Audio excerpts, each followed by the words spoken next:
And the Rab Zalman, the distance is good. Position. Yeah. 1 second.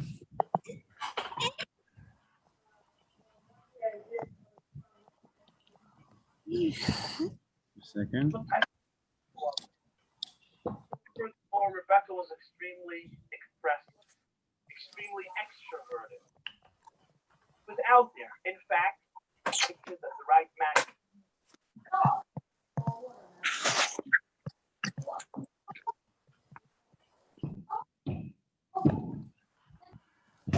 We'll wait till about 5 after. Yeah. Wait a few minutes. Just a second. And also working on getting everybody muted here. So if you get muted, you just may have to unmute yourself separately. Okay, now that works. Everybody's unmuted.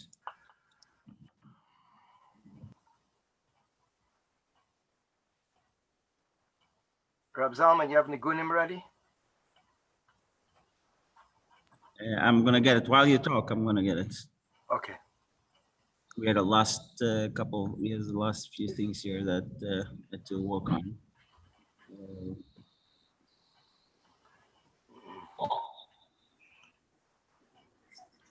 Also broadcasted on YouTube Live, so a lot of people are going to join. Yeah, straight in the live, none on the Zoom.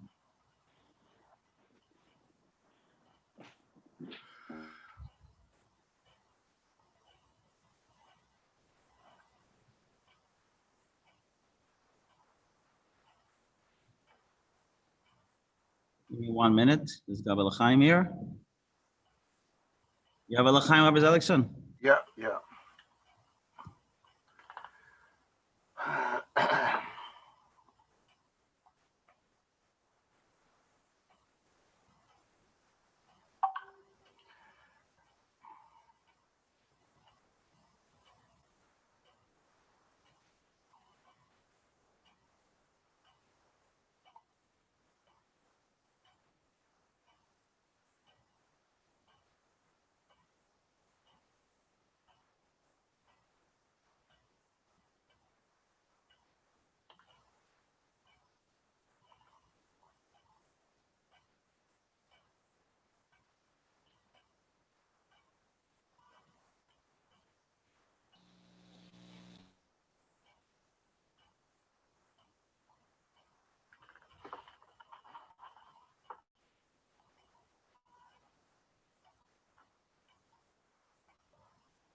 L'chaim.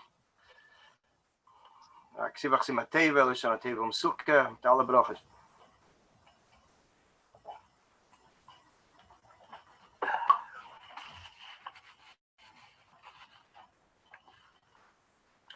Ready to begin? Yeah, go ahead. Start. L'chaim. A gute Woche. Chassidim. We'll be discussing, Mirz Hashem, the month of Elul, the month of Tishrei by the Rebbe. On a personal note, I was born in Crown Heights, and Mamela saw many different years of Tishreis and also the Elul months.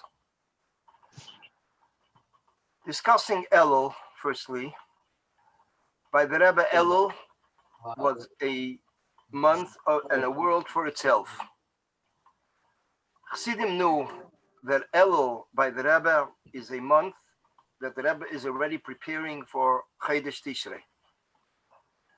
Yechidus stopped. Usually Yechidus would be private audience, would be throughout the year, besides the Yom Tevim, of course. And originally a Yechidus would be, sessions would be 3 times a week, Sunday, Tuesday, and Thursday.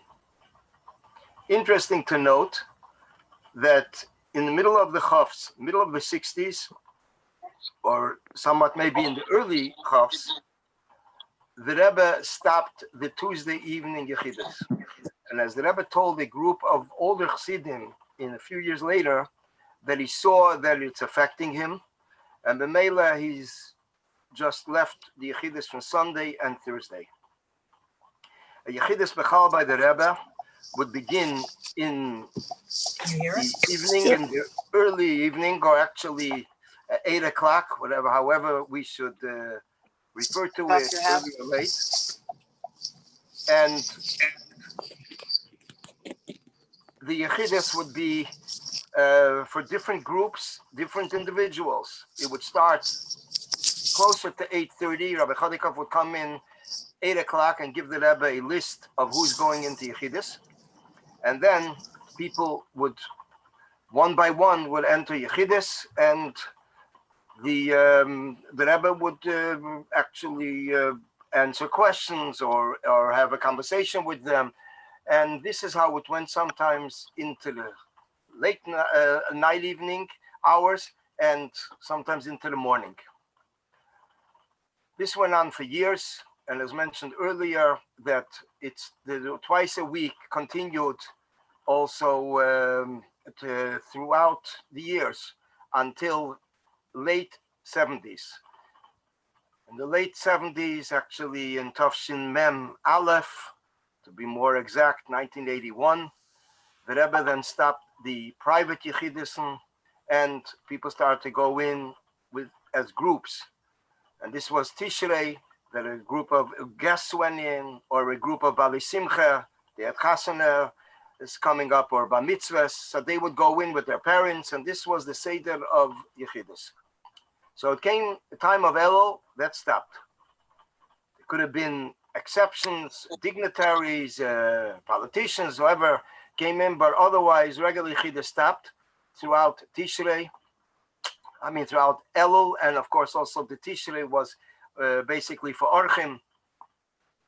Another inyan that slowed down in Chedesh Elul were responses to letters. People wrote letters to the Rebbe all year, and the responses slowed down. The schedule became more filled with preparing for Tishrei. The Rebbe would go to the Eyal, would travel to the Eyal very often in Chedesh Elul. As in Chedesh Nisan, it would be quite often. In addition to the auspicious days of Chedesh Elul, which were days of Chasana dates from the Rabbeim, the Rebbe Rashab, the Friedrich Rebbe. It was Chai Elul, another date on the list. Then there is Tezvav Elul, which is basically the 15th of the month. The calendar was full with dates that the Rebbe went to the Eyal in Chedesh Elul. In addition, the Rebbe would prepare a message, a Rosh Hashanah message, a Tishrei message for the new year, referred to as a Michtav Kloli. A Michtav Kloli means a letter, open letter to all, to the whole Jewish nation, as it would be addressed to El Bnei Ubnei Yisrael, B'chol Makom Shehem Hashem Aleim Yichyu, to the sons and daughters of Israel, the whole Jewish nation. The Rebbe would give over the contents of the letter to Dr. Mendel, who was one of the senior secretaries, and Maskirim, and he would write out the letter. The Rebbe would give him the Kudus, and he would prepare it and then hand it into the Rebbe. In those years, there were no computers, there were typewriters, and therefore, if there were any corrections to be made, it needed to be retyped again. And that's how it can go on for a few times till it was final, that the Rebbe was pleased with it, and the Rebbe released it then. A Michtav Kloli was a letter that was written in Yiddish. It is a letter of Rosh Hashanah, touching on a topic of Rosh Hashanah, a message for all the years, but every year the Rebbe would focus on a specific inyan which relates to a lesson that we can derive from the upcoming Rosh Hashanah. And in the footnotes, the Rebbe was very particular to mention references to all the Rabbeim, from the Baal Shem Tov and on, which means every Michtav Kloli has a reference to a Sefer of the Baal Shem Tov, the Mezritcher Magi, the Alter Rebbe, the Mittel Rebbe, the Tzemach Tzedek, the Rebbe Marash, the Rebbe Rashab, and the previous Rebbe, later years also the Rebbe's father, and later one of the Rebbe's Svarim. And this was basically religiously kept by the Rebbe in all the Mechtovim Klolim, the ones for Rosh Hashanah, the ones for Pesach.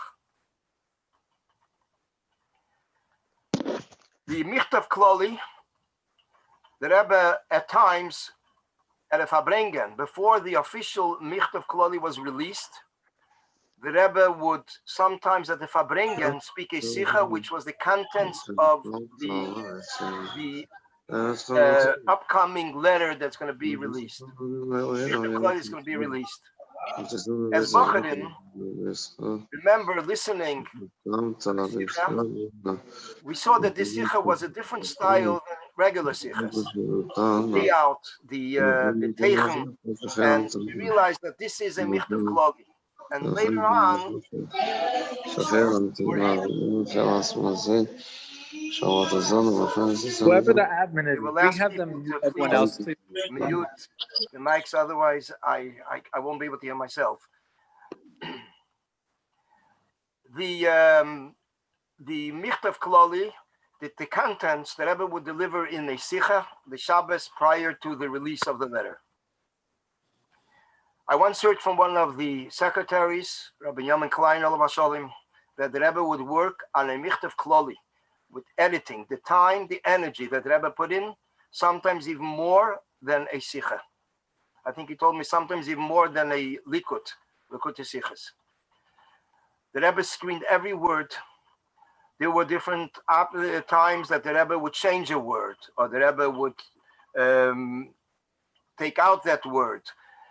The Rebbe went through it very, very closely, monitored it, and actually edited it, and finally released it.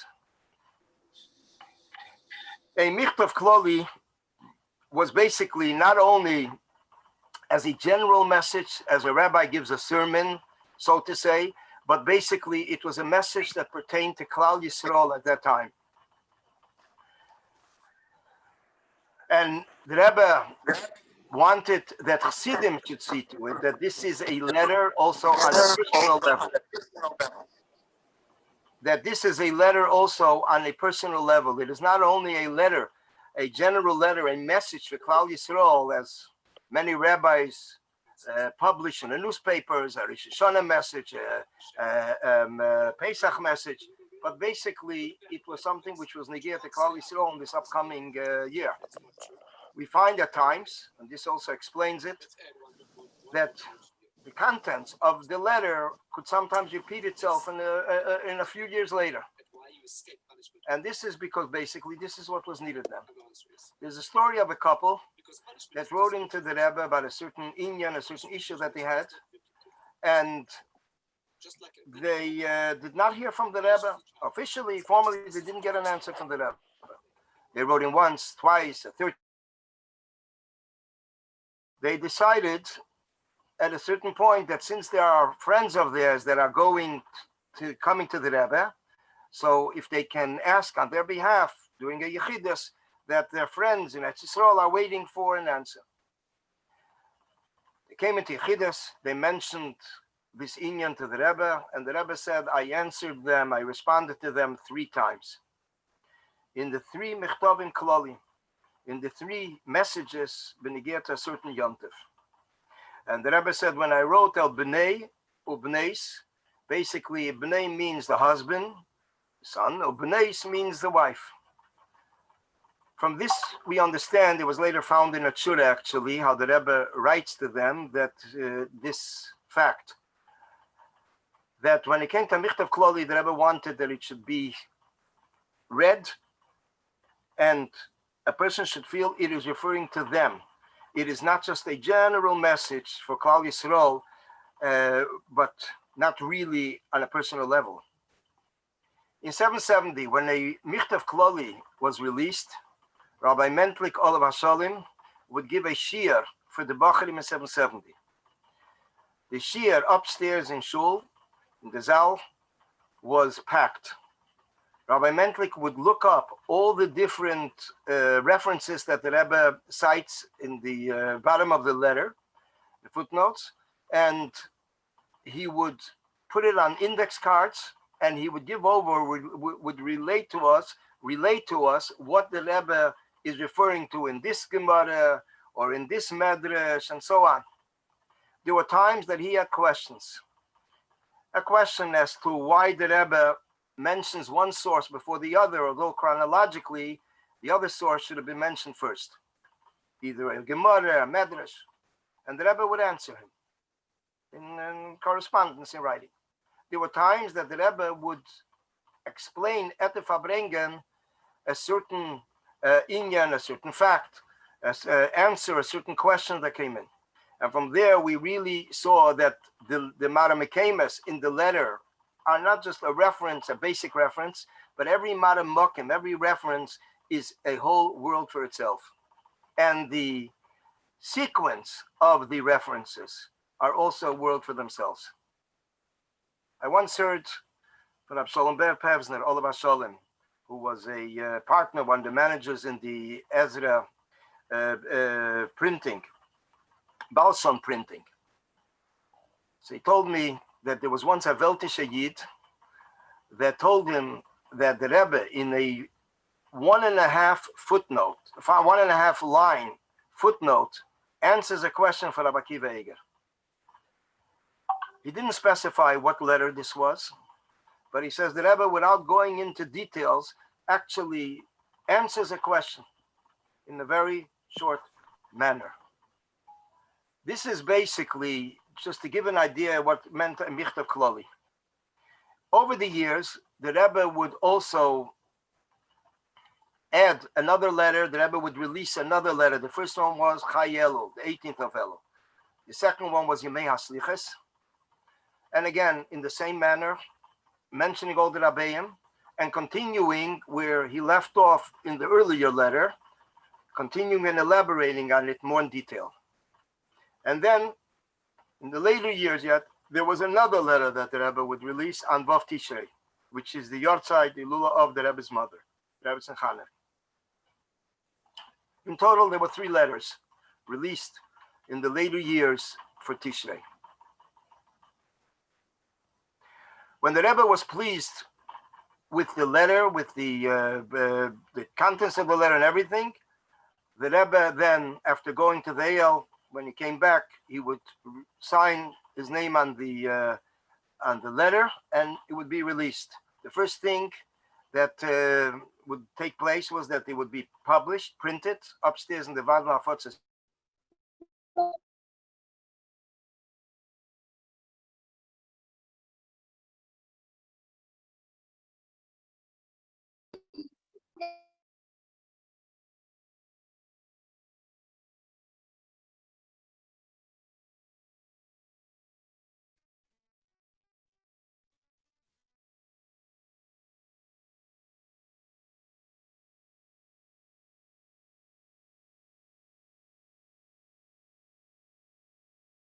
In those years, there was not even a fax machine. So what they would do would be, they would actually read it for him on the phone, and he would translate it in Hebrew. Interesting to note, in Tafshin Nun Dalet, Rabbi Tuvia Bloy published all the letters in Hebrew, Michtovim Klolim. It's referred to as Igris Melech. It's a set of 2 volumes, very nice cover, and with an index. And in the introduction, he has a 75-page introduction, what it meant, the Rebbe preparing a Michtav Kloli. Interesting insights that he mentions there, what it meant preparing a Michtav Kloli. This was basically the story of the Michtav Kloli, an overview. The benefit of these 2 Svarim are that actually when a person wants to look for a certain letter, Instead of needing to do the legwork of going through different volumes of Likutei Sichos, we're in the supplements of the Chumash Dvarim Likutei Sichos, Chelik Tes, Chelik Yudalet, Chelik Yutes, find different Michtovim Klolim. Over there, it's all lined up together, and it has also a brief contents in the beginning. And in the back of the second one, it also has an index on the topics, which is very ideal for a person that needs a letter, either for Pesach or for Rosh Hashanah. In addition, there's also included is also our letters that the Rebbe sent to the Jewish children, Yalde v'Yaldes Yisrael. In addition to Meshei of Bnei Yisrael, general letters, they're all included in these two volumes. As we go on in Elul, come to Chai Elul. Chai Elul in general, there was, if it fell out on Shabbos, the Rebbe would Farbrengen. This would be something that we see it already from the first years. But in addition to that, we find also that the Rebbe occasionally in the earlier years Farbrengen in the weekdays, not so often. We find it in Tafshin Yud Aleph, 1950, 1951, that the Rebbe Farbrengen. Recently, Benegir to Tafshin Yud Beis 1952, Rab Shmuel Levitin, who was one of the Ziknei Achsidim, came over to the Rebbe and asked the Rebbe if he's planning to Farbrengen Chai Elul. The Rebbe says, no, I wasn't planning to Farbrengen. So he tells the Rebbe that there are Bacharim that came, not Mamish Lubavitch, but Bacharim that came from other Shchunas, and they want to see what Chai Elul looks like in Lubavitch. So the Rebbe said, if so, I'll come right in. The Rebbe came into the Farbrengen. The Farbrengen was exactly 2 hours from the minute the Rebbe entered to the minute that the Rebbe left. The Rebbe Farbrengen, the Sichos are published.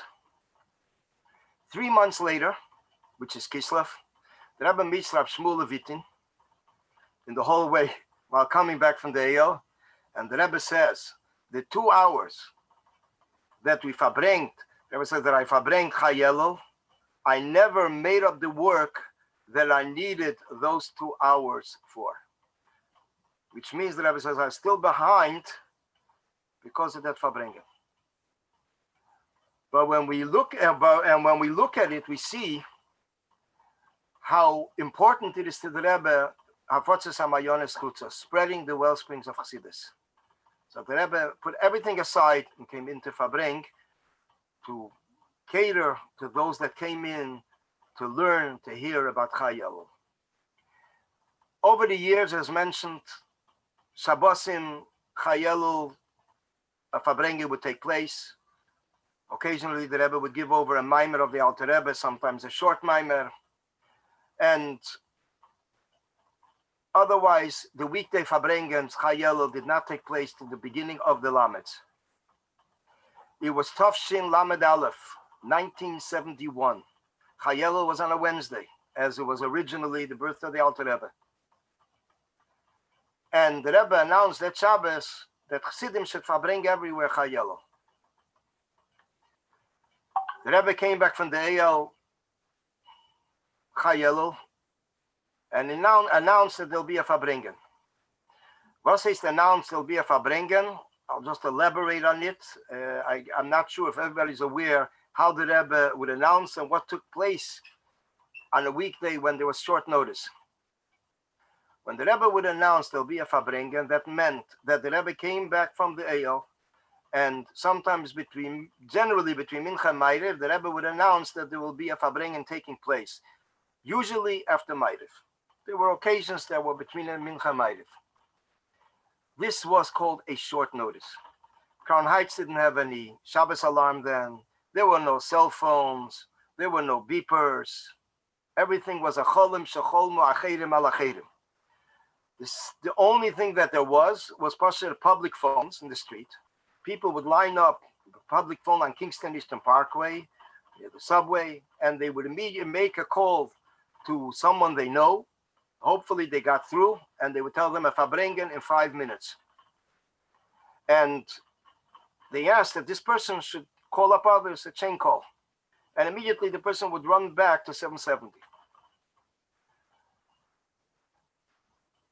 Generally, when the Rebbe would notify about a Farbrengen, so Rabbi Groner would escort the Rebbe back to his room after Mincha, and the Rebbe would ask for Rabbi Chodakov, chief secretary, and Maski and the Rebbe would immediately would tell him there will be a Farbrengen. Sometimes the Rebbe would say it will be a short Farbrengen. It's hard to say was is short, was is long. There are times the Farbrengen was a good few hours. Although it was after Eil, it wasn't like the formal Farbrengens. But as Chassidim always said that the inyan of short and long is not Tzilus. We also find the inyan of Zeir Anpin. Zeir Anpin means a miniature format. Elepeyel is Bligvul. It's also infinite. The whole day from the Farbrengen would go on for a few hours. The impression that Chassidim had was always that this is a new message coming now from the Eil. The Rebbe is giving over now a new message, new heroes, as in the case of conquering the world with Torah, the 15th of Shvat, and so on. And the Rebbe would, after the Farbrengen, the Rebbe would go home. In the case of Chai Elul, Tafshin Lamed Aleph, there was a chasana that evening. So the chassan was at his Kabbalah's Panim, and the Bacharim heard that there's a Farbrengen. Was tut man? They're not going to walk out in front of him, so the Chfart don't want to disturb his Simcha. So they waited till he started to chazer the Maimer, he closed his eyes, and that's when they walked out. And when they came back, was 2 hours later, Farbrengen was already over. Interesting inyan that happened is that the Rebbe sent with Rabbi Binyamin Klein a piece of mezeines for the chassan. And Rabbi Klein brought it to the chassan, and this was from the Rebbe, from the Farbrengen. From then on already, people would actually write into the Rebbe before, if they made a simcha or something, in order to know if this night is clear. So they wouldn't ask if there's a Farbrengen, they would ask if the Rebbe gives askama. And at times the Rebbe would say, better the second night, because the first one there may be a Farbrengen or fakert. And that's how people knew lechatchila that there'll be a Farbrengen. So Chai Elul, actually, there were many Farbrengens in the 70s, in the Lamets, continued into the Mems, into the 80s. But the last weekday Farbrengen that we had Chai Elul was Memhei, 1985. And after that, it was only if it was on Shabbos. Chai Elul already marked the preparation for the new year. In a sense, there were already guests that came for Tishrei. Some guests came earlier. Rab Zusha Vilmovsky, Olav Hashalem, he would be one of the first. We knew he is actually already ringing the bell for Tishrei. Rab Yaroslavsky, Rab Moshe Yaroslavsky, who was taking care of the guests, needed to make arrangements and fundraising. And so Melech Chai Elul was already the beginning of the season. Chai Elul Tafshin Lamed Zayin was a unique Farbrengen in the sense the Rebbe sang then the Nigen Tzamel Nafshi, and during the Nigen the Rebbe changed words. Instead of Lilis Uscha Chveidecha, the Rebbe changed to the words Lilis Nafshi Ukvoidi, which was understood by Chassidim that this was something very personal. Nobody had any idea what the Rebbe was referring to till about a month later, actually over a month later, Shmini Atzeres Lamed Ches. But this was already the first, one of the first simonim, the remozim that the Rebbe by the Nigen Tzamel Nafshi. And interesting to note that Chassidim Bechlal didn't know how to sing it. The Rebbe changed the words, so others continued singing the way that it was that it's usually sung.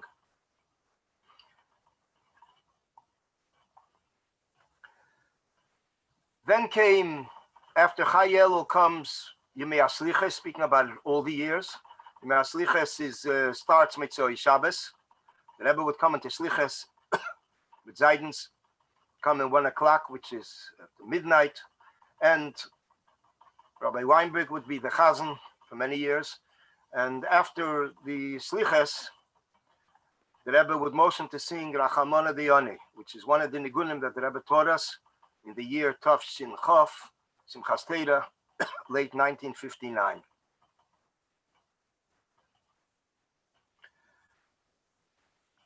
To this Slichos, interesting to note, for those that were in 770, it's just a refresher. It was a very big Elam, big crowd that came.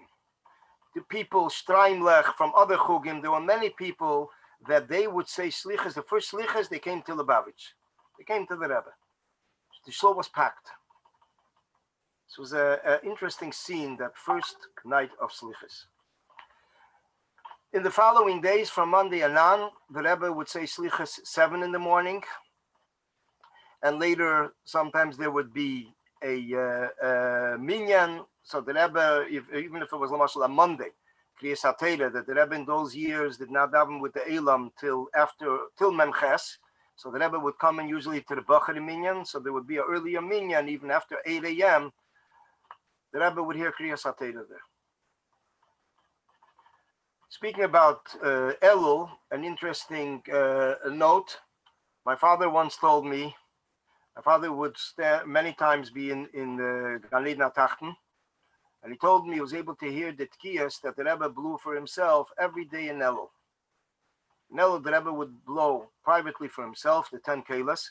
I was able to hear it from the room. There were others also that heard the Meila, they also listened in. This was a seder by the Rebbe. And I don't think it was so known. I didn't hear it with a whole rash. I just heard it from my father. And later, when the conversation came up, a few people mentioned that Taka, they also knew it on a personal level, but not really hearing it berevam. The second Michtov Kloli was actually in Yemei HaSlichos. The Rebbe would go to the Eyal, the first day Slichos, and also the third day Slichos. And interesting to note, we're talking about the third day Slichos. This is a day that still remains a mystery. The Rabbeim, the Frierdiker Rebbe revealed that the third day Slichos is a special day, that the Rabbeim would say a maimer for their child, their son, who became their successor, their Memalamokim. The Frierdiker Rebbe in Tafshin Hey in 1945 quotes from a maimer that he heard from his father in Taf Reish Nun Hey when he was 15 years old. Atem Nitzovim. It's printed in the surface of the Sefer HaMaimarim Tafshin Hey. Al derech zeh, it was known that from the beginning, mamish, from the Alter Rebbe. There was once a sikha from the Rebbe. The Rebbe spoke for the women generally. The Rebbe would speak. Originally, it was the auxiliary of Temchet Mimim, the women. The Rebbe would speak in Yechidus, a sikha for them. Later years, it became like Neshei of Neis Yisrael, that the Rebbe would speak for them twice a year. Before Shavuos, it was a convention, they got together, and before Rosh Hashanah. So before Rosh Hashanah, the Rebbe would actually speak for them, and the Rebbe once spoke about Gimel the Slichos, mamish in the last years. We figured maybe we'll hear what is Gimel the Slichos, why that day. The Rebbe started to mention the Alter Rebbe said for the Mittel Rebbe, the Mittel Rebbe said for the Tzemach Tzedek. Then the Rebbe comes to the Frierdiker Rebbe, and the Rebbe says, "Und the Rebbe der Schwer," and he stops short. The Rebbe stops short and just continues to another union. We walked away from that Sikha, the way we do Pashit, not knowing what is Gimel the Slichos. This is an interesting date that never heard Pashit Techmena Pinuach, what it is. The Rebbe just speaks, it's an auspicious day. And also, this was the day that the Rebbe began accepting Pidyanis after Lamed Ches, after the heart condition that the Rebbe had in late 77. Speaking about the Sicha of Neshei of Bnei Yisrael, Neshei of Bnei Chabad, before Shavuos, they would have Yechidus. They would go up, the Rebbe would sit by the Farbrengen table, and they would go up after the Sicha and have private Yechidus with the Rebbe. So when the Rebbe came in, for example, 6 in the evening, he would leave about 12, 1 in the morning. Later, I think it stopped. And also, the Sicha before the Shoshana, we find that this was one of the, in one of the years that the Rebbe initiated Mivtza Neshek, began in the Sicha to the women. Tafshin Lamadalad, 1974. And then the Rebbe continued, came out for the next half a year, speaking about Neshek and explaining it and answering questions and answering arguments, v'chulu, cleared it completely, all the different opposition that was in regards to Neshek.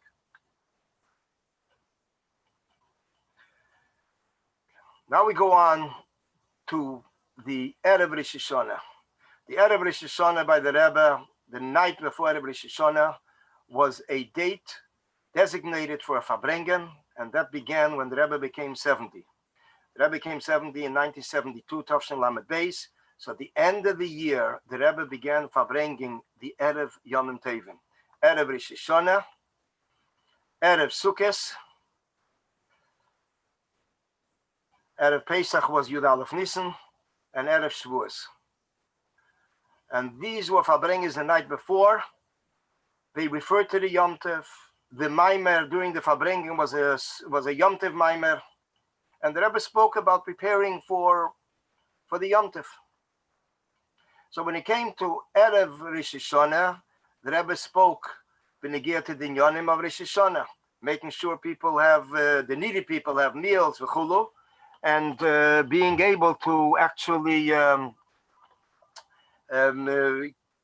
upkeeping families that have great expenses and can't afford meals, which this was actually a takana that the Rebbe made in Tafshin Lamed Ches. The Rebbe came out then with the Mivtza b'negia tzorchei Shabbos, the Yom Tov, and that was, from then on, the Rebbe actually spoke about it on the Erev of the Yom Tov. And as the Rebbe said later, Rav Shimshon Stakol of Shalom, who was the one in charge, that this is not only for Yom Tov, but it's also for Shabbos. So this Farbrengen was basically a Farbrengen of a Kabbalah's Panim. It was a reception for the Orchim that came. There were times at the Farbrengen that the Rebbe would ask if a certain flight came in, if they arrived, because they were arriving right in the hours of the Farbrengen. And in fact, they would go directly to 770. And remember then the suitcases, everything, they just came in from the plane and right to 770. The Rebbe would ask them to say L'chaim. There's one time, interesting, in the beginning of the Mems, that the Rebbe said that the union of the Farbrengen is a Kabbalah's Panim for the Orchim. The Rebbe says the union of Kabbalah's Panim for Orchim is that Achnosis Orchim. The Rebbe says, although there isn't food here, but Al Kapanim, there's Mazen Ruchni and Maimer and Siches v'chulu. So the Rebbe mentioned it on one occasion.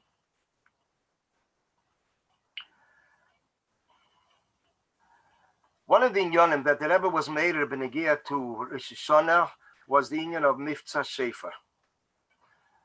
We find very little in the Siches of the Rebbe b'negia Mivtza Shefer. And it started very early in the beginning of the Rebbe's Nesios years. It was in Tafshin Yudalad, late 1953. Mivtza Shefer and Mivtza Lulav. The Rosh Hashanah and Sukkos of Tafshin Yudalad.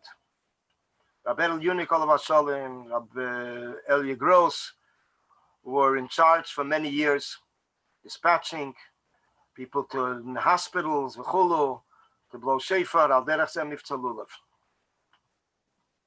The Rebbe would mention it in the later years, in the middle of the 70s, we find that the Rebbe mentions it in regards to Eretz Yisrael, b'negia to the soldiers, v'chulu.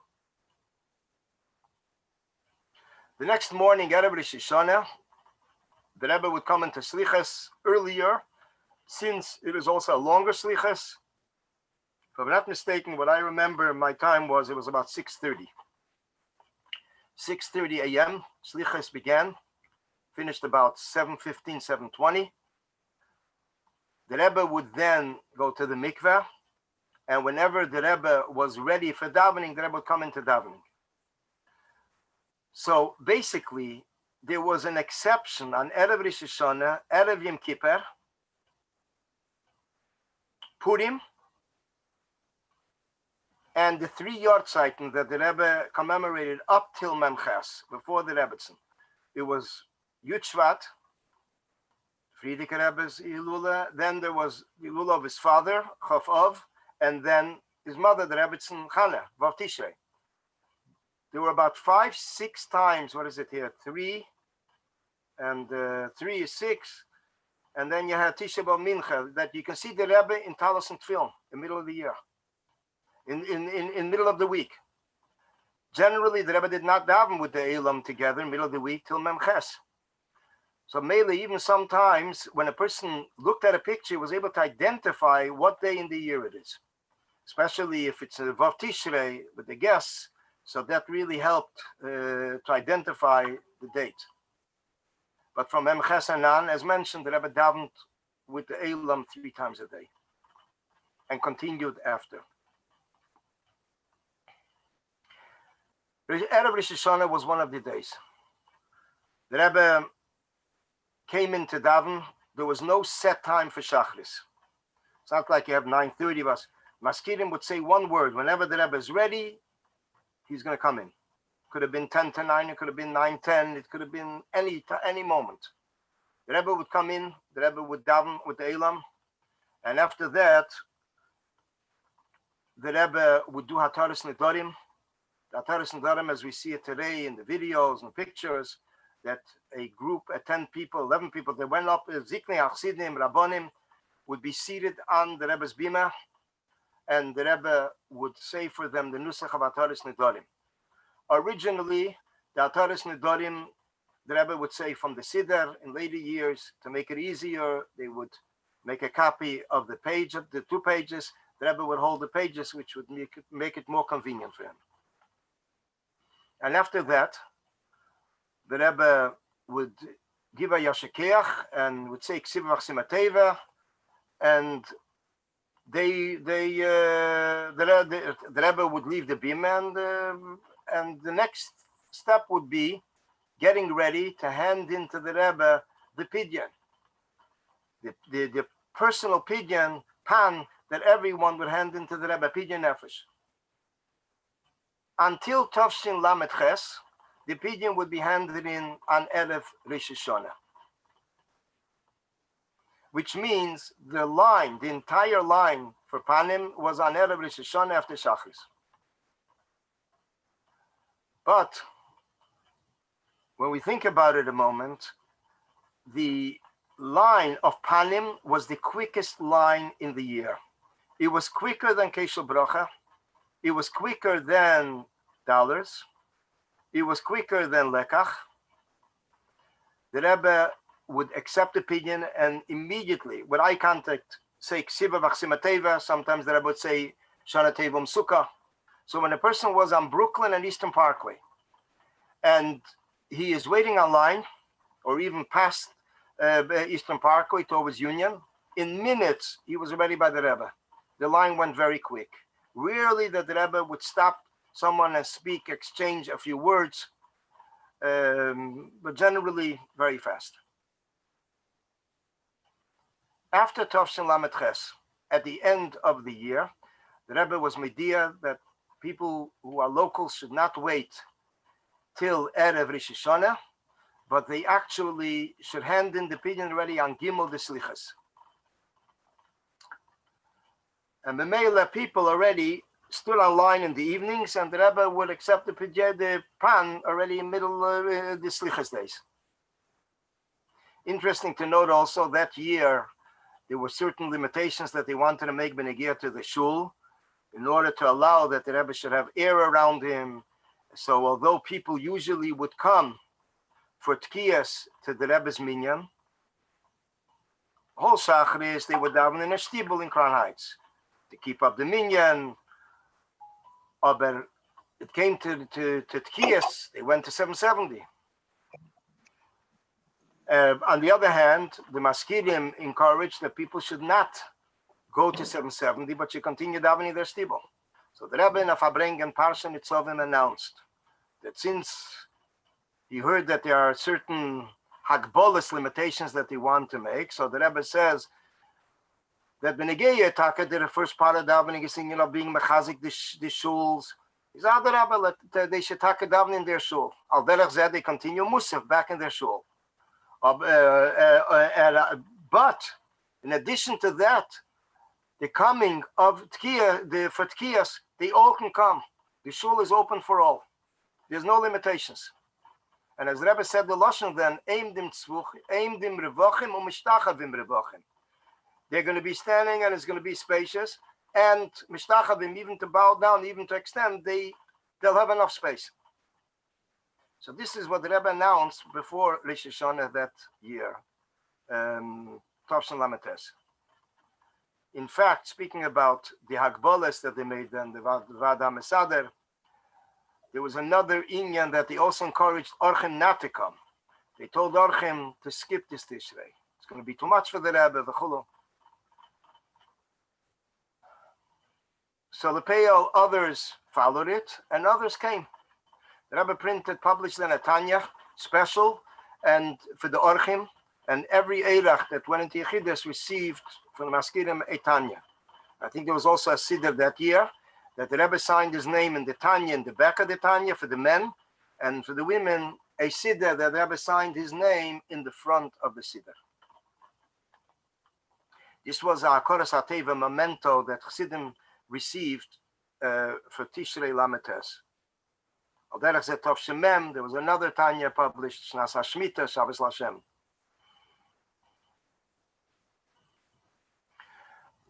Getting back to Erev Rosh Hashanah, so since from Tavshin Lamet Ches Selichos and on, there was already lines that already went on during Selichos days. So B'meila, the line on Erev Rosh Hashanah was left, the Rebbe says, for those that are just arriving then, newly arrivals. New arrivals that came, guests, that flew in overnight. After the Pidyanis, individual panim, there would be the Pan Kloli. Pan Kloli would be written by a group of older Chassidim, Vada Mesader, and it would be general brachas, a bracha for the Rebbe, a bracha for the Rebbetzin, a bracha for Chassidim, a bracha for Eretz Yisrael, general brachas. And it would be signed by hundreds of young alike. Anyone who was married could be mishtatef, participate, writing his name and mother's name, and give $1 as a ishtatus tzedakah. And they would hand it into the Rebbe after the Rebbe already concluded receiving the pidyanis from the individuals. They would approach the Rebbe, and the Rebbe would look over the pages. There were long pages, pashut from signatures. In later years, we see the Rebbe responds with a bracha that since there is no time to review all the different pratim, so the Rebbe would respond immediately with a bracha that the Eibishter should fulfill the requests of all, and all the inyanim that are mentioned here, and the Rebbe would go on with brachas. And generally, after that, the Rebbe would edit the bracha. It would already be hanging 770.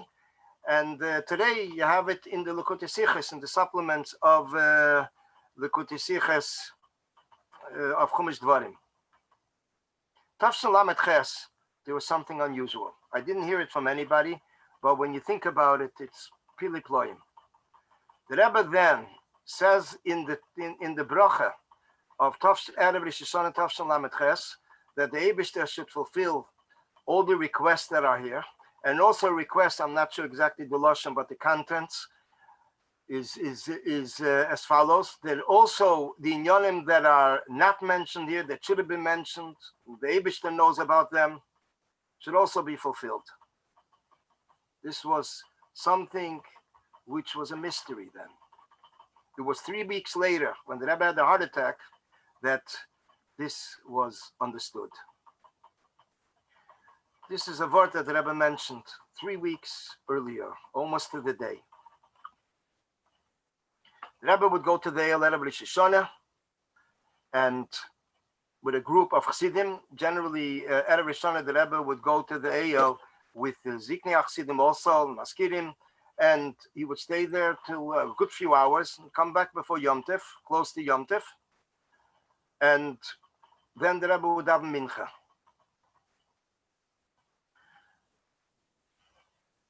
When the Rebbe davened mincha, later year it was downstairs. It was in Tov Shin Mem Ches, interesting inyan that happened then. We were able to overhear a conversation that took place between the Rebbe and Rabbi Groner minutes before Mamish Lichbenchen, or a while before, it was a short time before. The Rebbe asked right after mincha, what time is Lichbenchen? The Rebbe asked Rabbi Groner privately. And Rabbi Groner told him. And then the Rebbe says, wie viel is it there? And what time is it now? We understood that the Rebbe is going to do something between. And that's when the Rebbe spoke a short sicha, b'negea to making sure that there should be a pushke in the kitchen. And the Rebbe says those that didn't have a chance to do it yet, this was connected also with Shnas Habinyan, could still do it with a cardboard and just put it on with something on the wall, paste it on the wall. So it can be done before Rosh Hashanah. This was, mamish, like the last sicha, the last few minutes of the year. This was the Seder b'negea to Erev Rosh Hashanah. We'll say l'chaim between, and then will Amir Hashem continue. We'll just check if there's any also an occasion to answer questions. L'chaim, everyone. L'chaim. Rabbi Seligson. And if you want to, anybody wants to ask any particular question, please put it in the chat. While we're going to play Nigun, we're going to, while we're playing Nigun, we're going to, anybody who wants to ask particular question to Rabbi Seligson, please feel free to do so. I would like to notice again that this Farbrengen is sponsored by Notik and his family. Atzlacha for Am and his family. If anybody wants to participate in sponsoring this Farbrengen, the website is posted on the chat. Share a screen and we'll put a nigun here.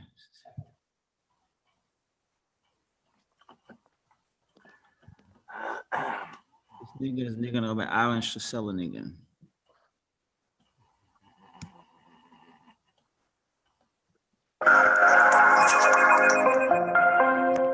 Time.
L'chaim, l'chaim.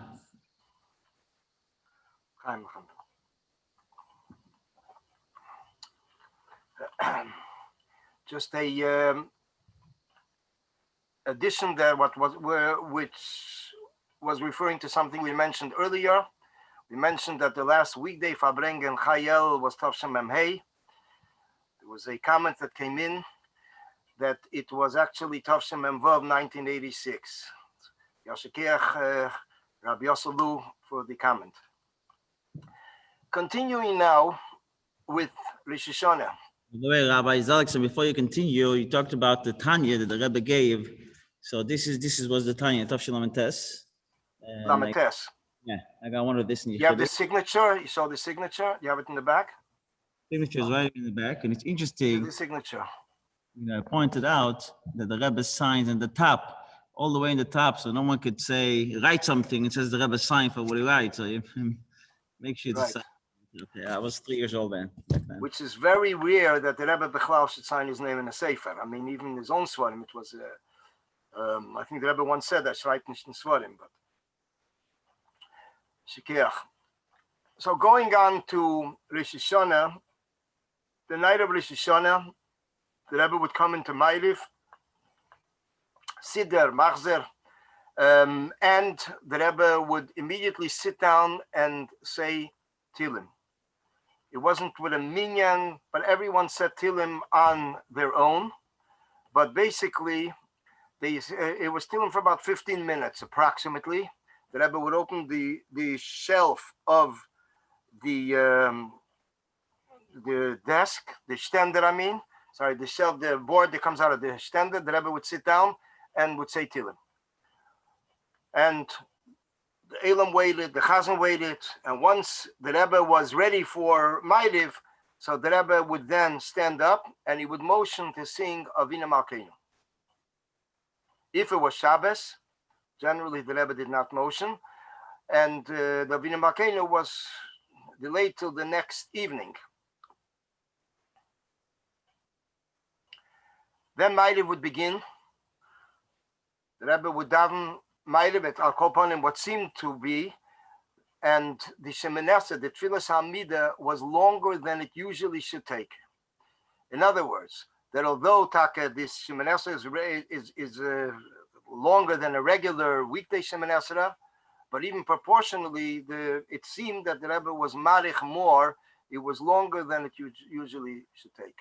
It was known b'chlal that the Rabbeim would be marich, would really extend that the tefillah would go on for hours, 2-3 hours. There's a word from the Rogat Shover. I don't remember if he cited where, but he says al pi nigla. It's also same nekuda that the first night Rosh Hashanah is a special night when they give the inyan of tefillah. The Rebbe would then walk out from shul after Ma'ariv, and he would wish everyone while walking through the pathway between the two lines of people. He would say to everyone, Gut Yom Tev, L'Shana Teva Tekasi V'Sichasim. And that's how the Rebbe would go through the shul and leave the shul.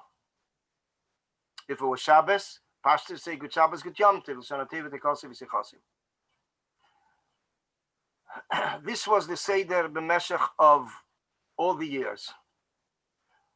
There were occasions where the Rebbe, while walking out from Shul Rosh Hashanah, announced loudly Gut Yom Tev, and this was this seemingly the same like it is Simchas Torah, Gut Yom Tev, Gut Yom Tev, Gut Yom Tev, with a special Islavos.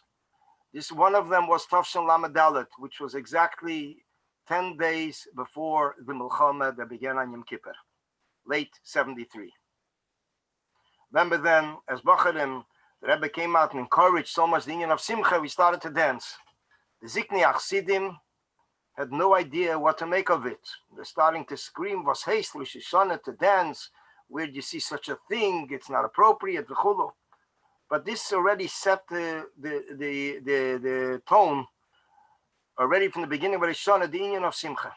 And as we saw it later during the war, the Sikha of the Rebbe, the famous Sikha, the 13th of Tishrei, the Rebbe speaking about the uniqueness of Simcha that breaks through all the limitations. Based it on a Zayar, that when a person shows joy here, there is also joy in the higher worlds, spiritual spheres. The Mela, this is the way to be victorious. The Rebbe would then go home and return the next morning for Shachris. The first 20 years, the Rebbe would eat the meals upstairs. The Sudas would be upstairs in the Frierdiker Rebbe's apartment up till the passing of the Rebbetzin Chamadina. This is late 1970. Up till then, the Rebbe would eat Rosh Hashanah, Sudas, Mitzvah Yom Kippur, Sukkot. It would be on the porch, right on the side of the Yechidus room of the previous Rebbe, and the Sdorim Pesach, the Yom Tov Sudas, and Shavuos. And this was the Seder Meshech of the years. Once, after the Rebbetzin Nechamadina was nifter, the Rebbe stopped eating upstairs, although the Rashag asked the Rebbe to continue, the Rashag being the Rebbe's shwager, older brother-in-law, but the Rebbe began eating at home.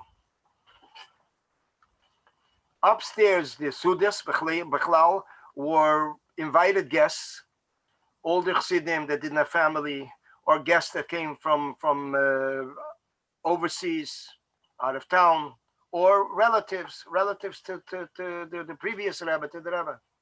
And Memela, the Rebbetzin Chamadina would be the one to invite them. And she would come out with a list, the names who are supposed to be there. This wasn't a Suda that people just pushed to sit down at the meal. If they didn't belong there, they didn't belong there. Even that did belong, the ones that were invited were uncomfortable, because sitting with the Rebbe at one table and eating is not so comfortable. As one of the guests once said to the Rebbe, that he feels it uncomfortable to sit and eat the Suda together with the Rebbe at the same table. So I think the Rebbe answered. I mean, it's printed, but I think the Rebbe says, we manage at the with the time we manage.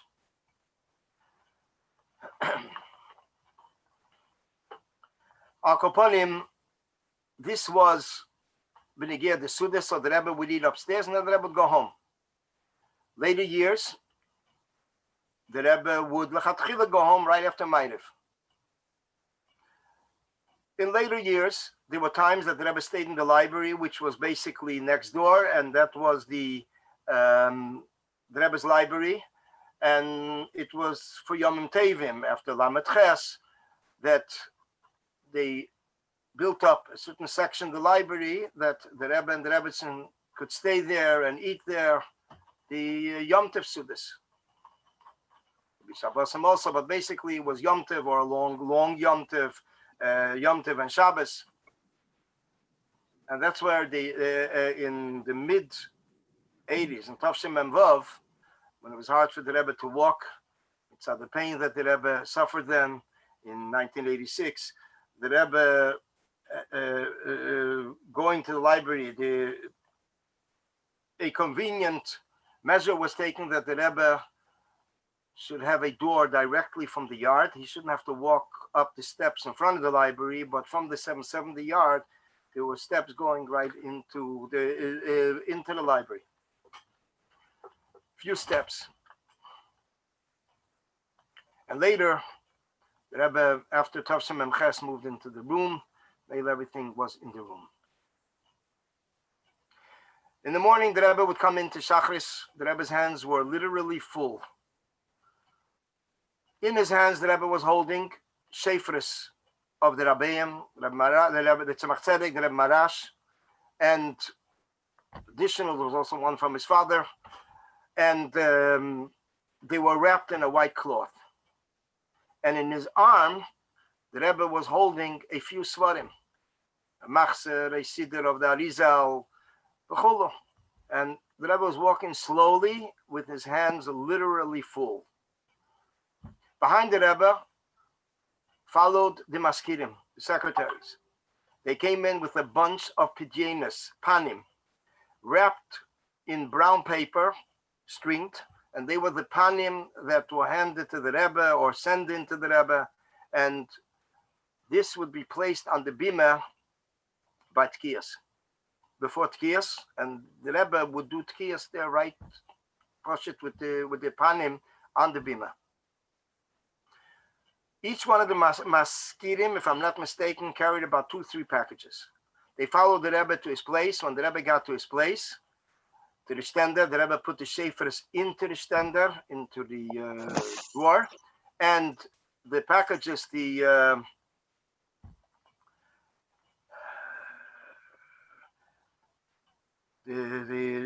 packages, which are basically the pidyenas, were put on the table right near the stender.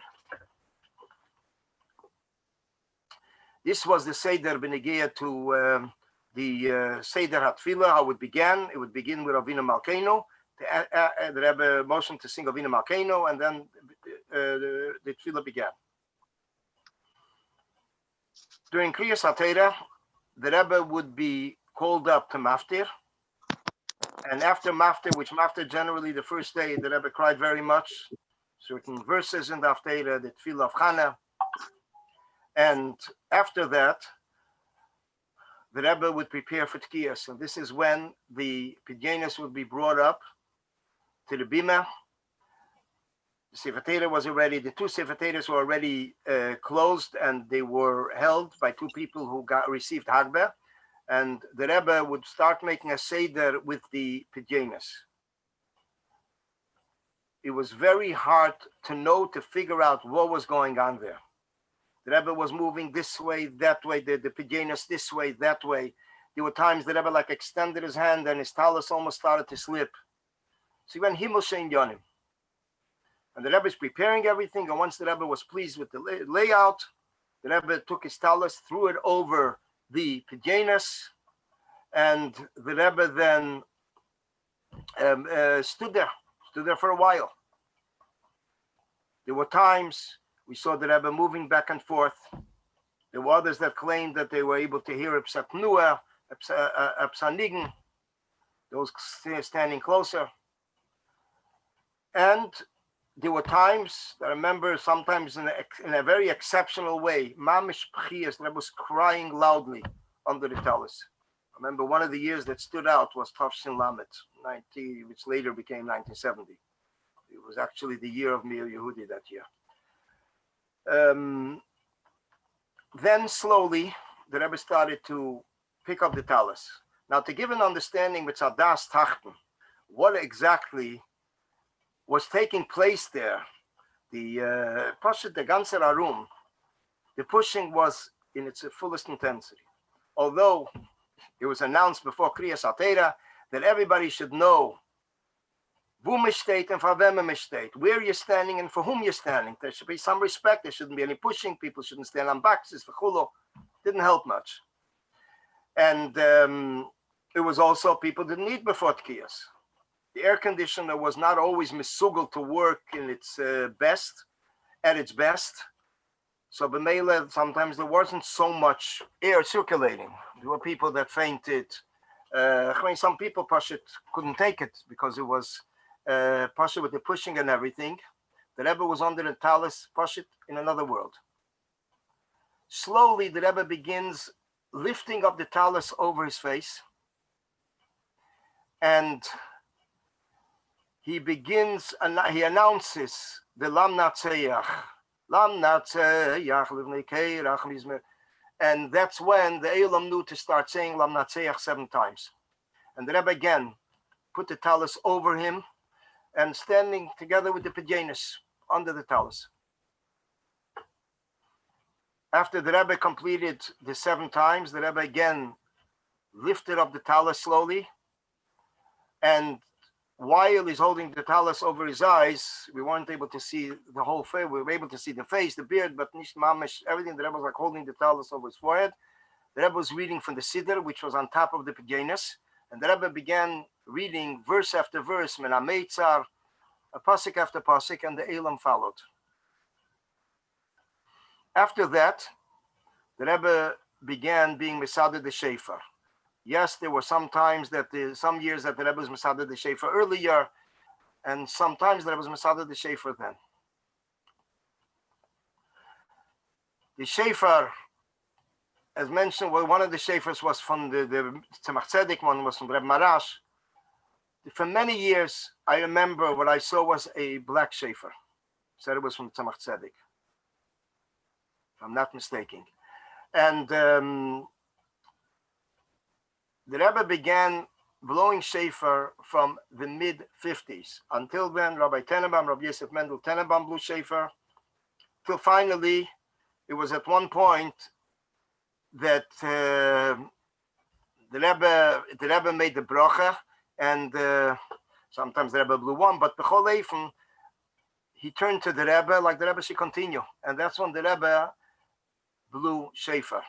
This began upstairs in the shul upstairs, and later, as the minyan moved down, it was downstairs. So the Rebbe blew shofar all the years until Nun Beis.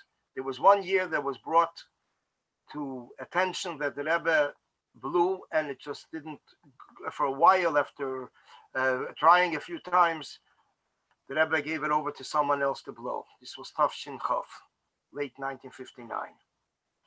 There is a story told with a source, Benegea to Tafshin Lamed Daled. I think it was Mamish, the year of the war, before Yom Kippur, that the Rebbe then was trying. It was a long time, as others mentioned. It was about 40 minutes. And it was later known a story that took place that there was someone amongst the crowd who came from Eretz Yisrael and was waiting for a bracha for children for many years. And he made a achlata that if he will have a child, he will bring the child to the Rebbe. And it was after that that the Tkiyah started to go smooth. A year later, he kept his promise. He brought the child with him to the Rebbe, and he showed the child to the Rebbe, I think, Bakeshel Bracha. So the Rebbe says, das ist doch the Tkiyas Kinder. These are the kids from, the babies from Tkiyas.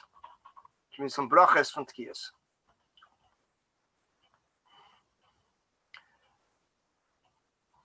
After Tkiyah Shefer, which basically Tkiyah Shefer originally, the Rebbe wanted one makri in over the years. Shmuel Levitin would like point, in other words, the point where we're up to, and the Rebbe would look in the siddur where he's pointing. But it's not an easy inyan to be a makri for the Rebbe. It's the Rebbe decides how long each tkiyah should be, each truah should be, v'chulo. So b'meila, the pointing was just moving along with the Rebbe. After Tovshin Lamed Ches, the Rebbe asked Rabbi Tenenbaum to blow. Rabbi Yosef Mendel Tenenbaum was the Menayel in Yeshiva Timchei Tmimim. He was a chazer by the previous Rebbe. And he was the Baal Tekeya by Musaf. So the Rebbe asked him to be the Makri. And he was there, he was standing there and pointing. I mean, how much it's Shayach is mentioned. And after Tkiyas, the Rebbe would say the three psukim.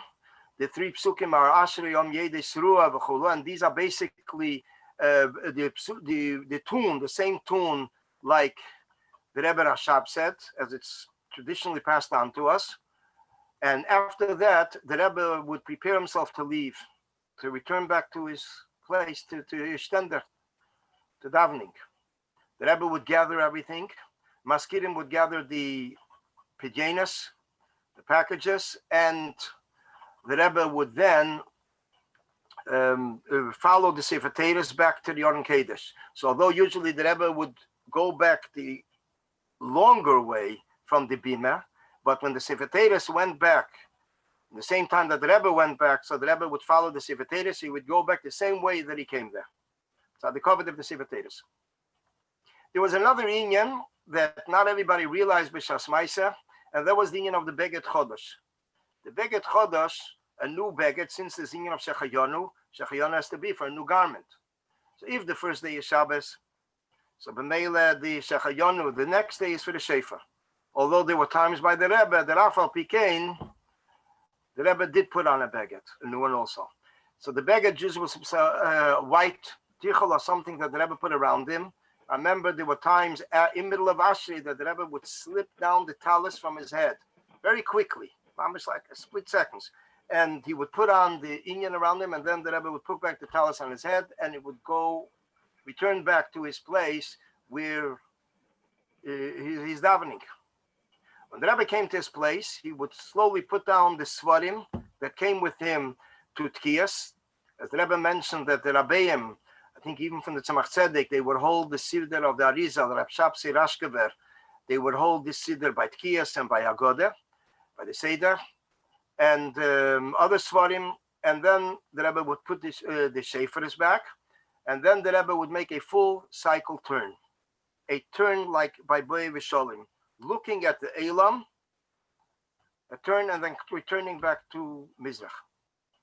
And this was basically in order that the Elam should be able to see the Pnei HaTekeya, the one, the blue Shefer. Al Pi Kabbalah, the listeners need to have eye contact with the image, with the face of the Baal Tekeya. Interesting, in the Suda by the Rebbe upstairs, there was a Rashag once asked the Rebbe, how come this is not mentioned in Sefer HaMinhagim? So the Rebbe said, this is not a minik Chabad, it's Al Pi Kabbalah. Since Al Pi Kabbalah, it's not mamish like an outright minik Chabad. So the Mela, it's not mentioned there. As mentioned, Rabbi Tenenbaum would blow shofar during Musaf, and he would use one of the Rebbe's shofars. It was actually right after Tkiyah shofar, the Rebbe would motion to him, point which shofar he wants to take and use, and he would take it, blow by the silent, quiet Shemoneh Esrei and by the loud Shemoneh Esrei, and then he would return it to the Rebbe after Musaf. And the same thing repeated itself the second day. He already knew from year to year what goes best with him, what's the easiest for him, and you immediately choose that shofar. So he was blowing one of the shofars of the Rabbeim during Musaf. By Musaf, towards the end of Musaf, there was Birchas Kehanim. The Rebbe would go down from his bima, and he would stand at the stender on the. He would actually stand on the floor, facing his bima, his platform, and the Kehanim would go up to make Birchas Kehanim. And after the Tkiyas, the 30 Tkiyas, after the end of Musaf, the Rebbe would tell them Yashakeach Kehan. Because till then, the Rebbe wouldn't speak out, waited for all the Tkiyas. Nun Beis was different, that the Rebbe already was saying Yashakeach Kehan before that. Then the Rebbe would go up on the bima, would take the Svarim and the Shofars, and would return back to his room. Go to Tashlich. Tashlich from Tov Shin Beis, late 1941, when the Rebbe and the Rebbetzin arrived in the United States, until 1967-68. The Rebbe would walk to Botanical Gardens. Botanical Gardens, about 20 minutes away, 25 minutes, it depends how fast the walk is. The Rebbe would walk very briskly. I remember, Pashat, we couldn't keep up. Ordinary people couldn't keep up. It was a two-file line on the sidewalk. The Rebbe was walking on Eastern Parkway up to Washington Avenue. In those years, there were thousands of people that lived in the Shchuna and beyond the Shchuna. For example, for those that know Crown Heights, from Rochester, that's from the park, the Lincoln Terrace Park, Rochester and Eastern Parkway, till Washington Avenue, and in both directions, till Atlantic Avenue and down past into Flatbush, were all Yidden. We as a child, I remember we used to see many Yidden Poshet that came out, if it was a nice day, to Tashlich. They would all come to Botanical Gardens. It was very malchustic to see how the Rebbe was walking on Washington Avenue, in the middle of the street. The police were escorting him. As far as I remember, it was in the middle of the street. Very malchustic. The Rebbe came in through a certain entrance with a few people. They didn't let everybody in the same time. So a few minutes later, they let in more people, and the Rebbe would leave a different exit. The Rebbe would then go back to 770. What did the Rebbe use by Tashlich? A little booklet called Tashlich, which is from Merkus, a yellow little booklet. The Rebbe would go back through Union Street or President Street. There were times that the Rebbe stopped children and asked them if they're wearing tzitzis. Interesting comments. The Rebbe Pashat engaged children on the way back to 770. There were times in the earlier years that the Rebbe would, from his room, when he came back, look in the window of Pashat, they should make a rikud, the dancing after Tashlich. In Tafshin Yud Zayin, which is the well-known Tashlich, that Botanical Garden was closed due to the weather. It was raining, it was pouring. The Rebbe went. Nobody expected the Rebbe was going to go. The Rebbe went. The Rebbe went, everybody went. So the Elam followed. The gates were closed. They figured since nobody's going to be there, they closed the gate. The Rebbe climbed up on the gate and came out inside, came down inside and walked to the Tashlich. Many Chassidim also did that. Some were Matzliach, some actually Lav Dafke were not necessarily Matzliach. They came to the Tashlich, and then after Tashlich, the Rebbe returned to 770, and the Rebbe then gave mashke to everyone who went in this rainy Tashlich. There was one person who went, and he came back home first to change his hat for a dry hat, and then he came to 770. He came to Tashlich. The Rebbe, he came to 770 to get mashke. The Rebbe is feeling his hat. The Rebbe says it's a trocken, it's dry. So he told the Rebbe that he was by Tashlich, and he came back. He changed to a dry hat, and Mela, this is what it is. The Rebbe gave him mashke. This was the Seder of Tashlich until Chav Zayin Chav Ches. After that, the Rebbe said there must be a closer place. Instead of wasting the time going, walking there and walking back, there must be something closer. They called experts, and they discovered that there was mamish a stream right by 770 in the driveway between the library and the and 770.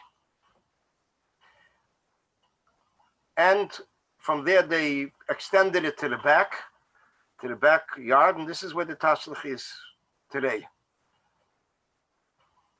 There was also another reason that we were hearing, but this was vices in the background, not that Akopanim it reached us, like the first reason, that the Rebbe was not pleased that there were many Jewish policemen there, and the Rebbe was not pleased that they're doing melachas pashut work, functioning with work and different things, where pashut melachas and everything on Yom Tov. This is what we also heard over the years. So from Tafshin Chav Ches le'erech, roughly late 67, the Rebbe was saying Tashlich in the backyard. Originally, the Tashlich was right behind the library. Later, it was extended to be in the backyard, right in the backyard of 770. Now we're going on to second night Rosh Hashanah. Second night Rosh Hashanah, the Rebbe at Yortzeit, the Rebbe would say Kaddish. The Kaddish was for the Friedrich Rebbe's youngest daughter. Friedrich Rebbe's youngest daughter was killed in the war. Second day Rosh Hashanah, the Rebbe got details from people who were there, and the Rebbe would customarily say Kaddish every Rosh Hashanah throughout all the tefillas, from Ma'ariv through the day, complete day, which is Ma'ariv, Shachris, and Mincha, and also Kriyas HaTeira, the Chetzi Kaddish at the end of the Kriya. The Friedrich Rebbe was never notified. There is a Pesach Dover, an introduction to a Maimer, where the Rebbe writes, after the passing of the Friedrich Rebbe, the testimony that he got received and heard from witnesses then, how when she was taken, and also when is her yahrzeit, also her husband, Mendel Horenstein, and also his mother, who is the daughter of the Rebbe Marash. They were all killed different dates. One was Chafeiches in Treblinka. So all this is recorded in that Pesach Dober that the Rebbe writes that the family was not notified. This is immediately then in the early 40s. So the Rebbe waited till after the passing of the, Poshet did not write it till after the passing of the Friedrich Rebbe. The next morning again, there'll be that night in the morning would be Avinu Malkeinu. By the way, there was also a comment that was mentioned that from Tavshim Mem and on, the Rebbe would not ask to sing Avinu Malkeinu even Mitzvah Shabbos, but only the second day in the morning. It says, although Mitzvah Shabbos is already after Shabbos, but it seems like it was Vaisis Ahemshech or whatever explanation we can understand. No, the Rebbe would begin always that they should start singing Avinu Malkeinu just from the second day, Rosh Hashanah in the morning. This is from Tafshem Memanan, which is late 1979. And I Yashakiach again to Rabbi Yossel. The second day, Rosh Hashanah, was towards the end of the day, a Farbrengen. Farbrengen was generally a short Farbrengen.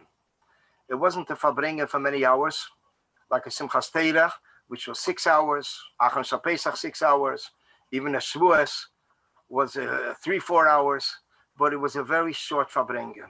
When one even looks at the Sichas from the Rebbe, from the Farbrengen, very, very brief. The Rebbe asked to sing the Nigunim of the Rabbeim, which this was a Inya that the Rebbe started in Tofshin Tezvov, late 53, every year at the Rosh Hashanah Farbrengen. The Rebbe said a mimer which was longer than the usual mimer, mentioning all the Rabbeim, explanations from the Rabbeim, and that was it. The Rebbe washed for the Suda, and the Rebbe would then bench, daven Ma'ariv, make Havdalah, and then the Rebbe would distribute Keshel Bracha.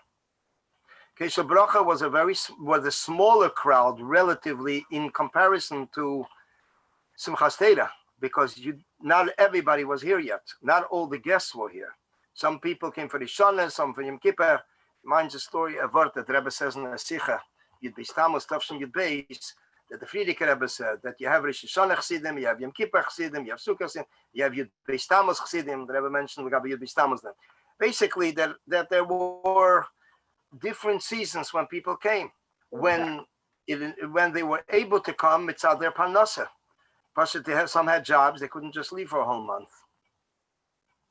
So the Rosh Hashanah Keshel Bracha, although there were people that came from out of town, the suburbs, or from Borough Park, Williamsburg, we saw many Streimlach, it was less in volume than, of course, Simchas Torah, which was a 3.5-hour Keshel Bracha, at least. As the years moved down, it's probably more. After Keshel Bracha, the Rebbe would begin singing a nigun after he made a bracha achrena from the Havdalah, and he would leave. The Rebbe would usually take along a kos covered with a napkin over it, and this would be, let's say, for the Rebbetzin, and then the Rebbe would go home. So Rosh Hashanah Farbrengen, being that the sunset depends on the date line, where it was at that time, but basically a Rosh Hashanah Farbrengen was a few hours, 10, 11 o'clock it was over, and the Rebbe was already leaving. The next day was Tzom Gedalia. Tzom Gedalia Bechlal, fast day. Tafshin Lamed Ches and Lan, the Rebbe introduced a new inyan, a new phase in the Tanaisim. The Rebbe began speaking on every fast day from the 4 Tanaisim, Asara B'Teves, Tainis Esther, Shivasa B'Tammuz, and Tzom Gedalia. After Mincha, there would be a Sicha. It started Tafshin Lamed Ches after the heart condition. The Rebbe would then speak a Sicha, then the Rebbe would distribute dollars. This was the Seder. The Sicha would be focusing on the contents of the day. Tzom Gedalia, the Rebbe would connect it with the Shiur Chitas, and after we began learning Rambam, the Rebbe would refer to the Shiur Rambam, a certain lesson we derive from the Shiur, from that specific Shiur. So went on from Lamed Ches till Nun Beis, 14 years.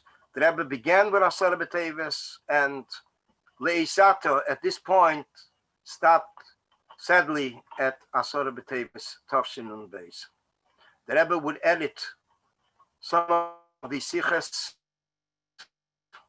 Sometimes they would manage to send it into the Rebbe to edit it before the Tanis was over. The Rebbe would edit it, or Al Kopanim, the Rebbe or take it along to edit it, and then the Rebbe would send it out the next day. And these sichas, especially Asara B'Teves, which really stands out very much, many sichas that the Rebbe edited, and they are in Likutei Sichas today, in the volumes of Chumash Bereishis. As the days move on, the next date on the Rebbe's calendar, obviously, is Vav Tishrei. Vav Tishrei is the Yom HaYartzat Ilula of the Rebbetzin Chana. This year, this upcoming year, is 55 years. On a personal note, it feels like it was yesterday. My father was the doctor by the Rebbe, by the Rebbetzin,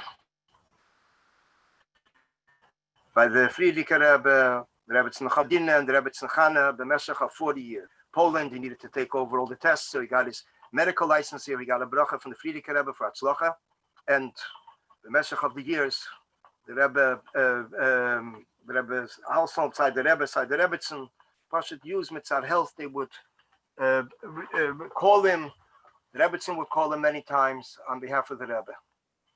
This was till he passed away in Tavshin Memtes, 1989. It was that morning, Vav Tishrei, Tavshin Chafei. It was 5 in the morning. It was pouring. It was pouring mamish amabel. It was dark. My father gets a call. The Rebbe Tzimchan is not feeling well. Immediately ran to President in Kingston. It seemed, as it was diagnosed, it was a stroke. But the next few hours seemed that the Rebbetzin was coming out of it. She started to feel better and asked, like, what happened to me? Was mit mir gewesen? Was ist mir?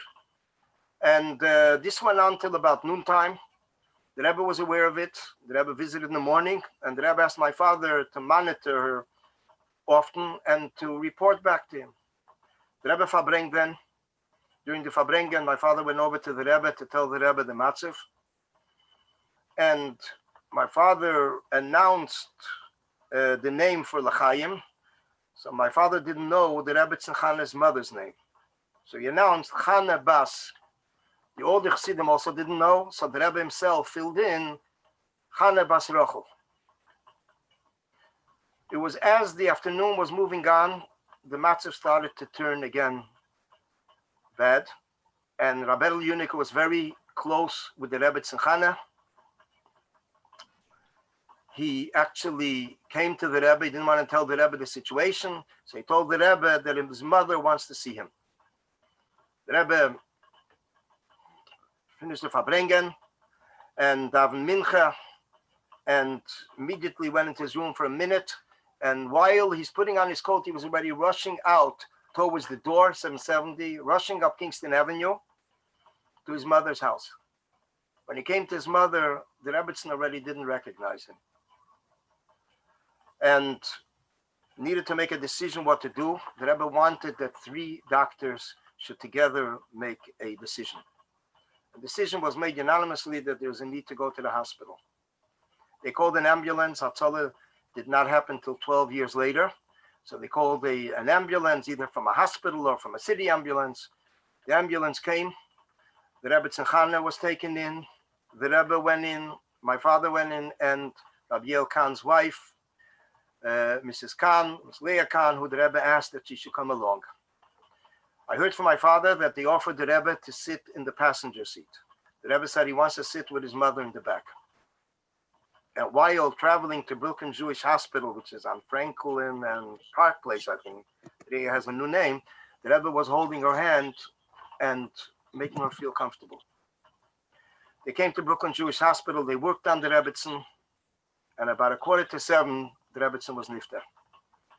When they notified the Rebbe asked if they did everything, different methods, and they said they tried everything.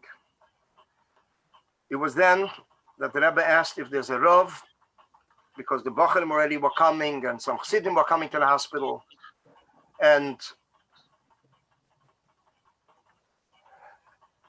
eventually, the end of the end of Shabbos, the Rebbe and his mother, they were driven back to the house, and the Rebbe wanted to know who's taking responsibility for the things over here for the house. The Rebbe sent away some svarim that he had from his mother, from her husband, to his own house in a little suitcase. Rabbi Yunik took achrayas because the Rebbe knew that it's going to become public now. People are going to be Menachem Avil. And the next 3 days, the Rebbe sat before up to Erev Yom Kippur, Shiva. There were many people that came there, and many Rebbes came, many big Rabbonim came, and there were many different yonas that the Rebbe spoke with them about. One of the conversations was if the Rebbe could table himself before Yom Kippur, to find a heter. And this was basically, today everything is already published.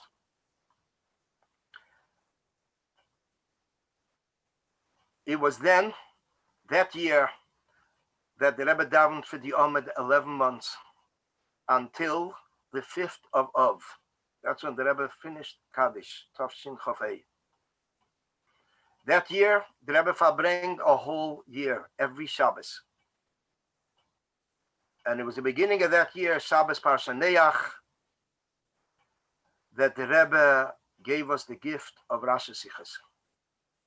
The Rashi Sichos, the approach to learning Rashi, Pshutei Shel Mikra, the Rebbe introduced Shabbos Parsha Neach, Tovshin Chafei, and it went tirelessly the next 22 years in the method that it was up, the meshach of those years.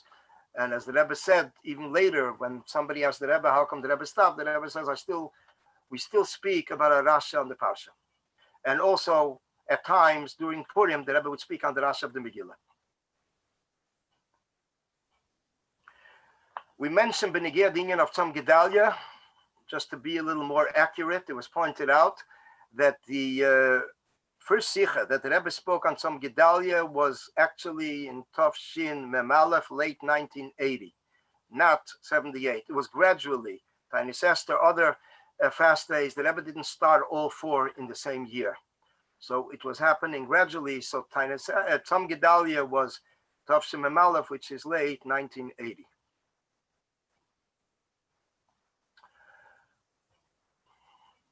We'll discuss now the Vav Tishrei as it took place over the years. Over the years, Vav Tishrei, the Rebbe would Farbrengen, the Rebbe would make a siyum, we would conclude a tractate, a siyum on a Gemara, and he would make a makbis, an appeal called Keren Chana, helping Jewish girls with their education, with their Jewish education, Torah education. This was basically the contents of the Siches. The Rebbe would also speak quite often about the lessons of Chana, the prophetess who is mentioned in the Haftarah of the first day, Rosh Hashanah, how she raised her child Shmuel. Lessons that we can derive today in raising the children in a very genuine way. The Siches are already published in the Vav Tishrei Farbrengens.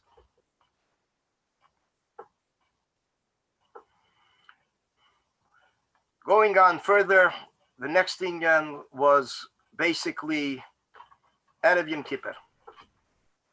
And in the same sense that when it came to Pidyenos, the Rebbe would actually begin accepting Pidyenos on Selichos, on Selichos days, during the Selichos days in particular, Gimel de Selichos.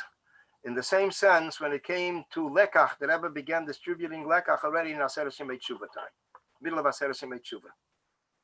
I think it was Vav Tishrei, but B'chol Eifim, it was already before Erev Yom Kippur. And this again made it easier for the Rebbe, that he shouldn't have to stand Erev Yom Kippur on his feet for hours. Erev Yom Kippur in the morning, the Rebbe did kaparis, different hours. I remember once it was 7 in the morning, would come out and the Selichos would be there, and the Rebbe would do the Kisi Adam. It was later that the Rebbe, again, went to the mikveh and davened with the Elam together, the minyan in the middle of the week, Erev Yom Kippur. And then the Rebbe gave lekach, distributed those that did not get lekach in the earlier days, and they were here already. Because there was also another lekach on Ishayna Rabbah for those that were not here during Sukkot. And of course, not Yom Kippur, Erev Yom Kippur. The Rebbe would say to each one who he distributed lekach shana tevum sukkah.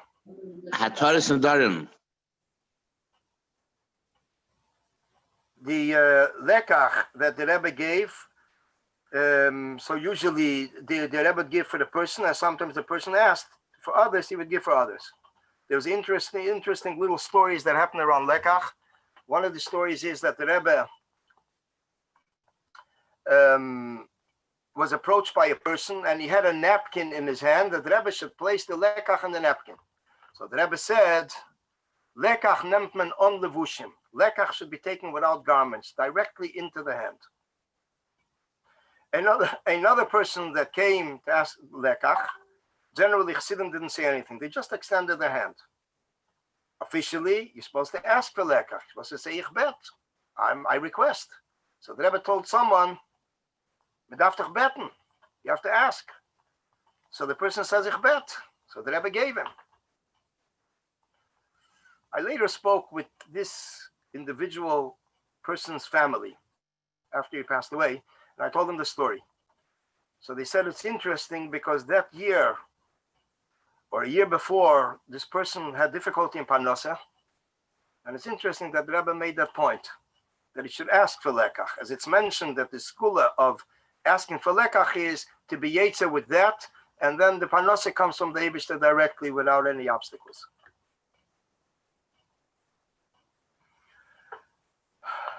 After Mincha, there would also be a line for lekach, for those that didn't manage before.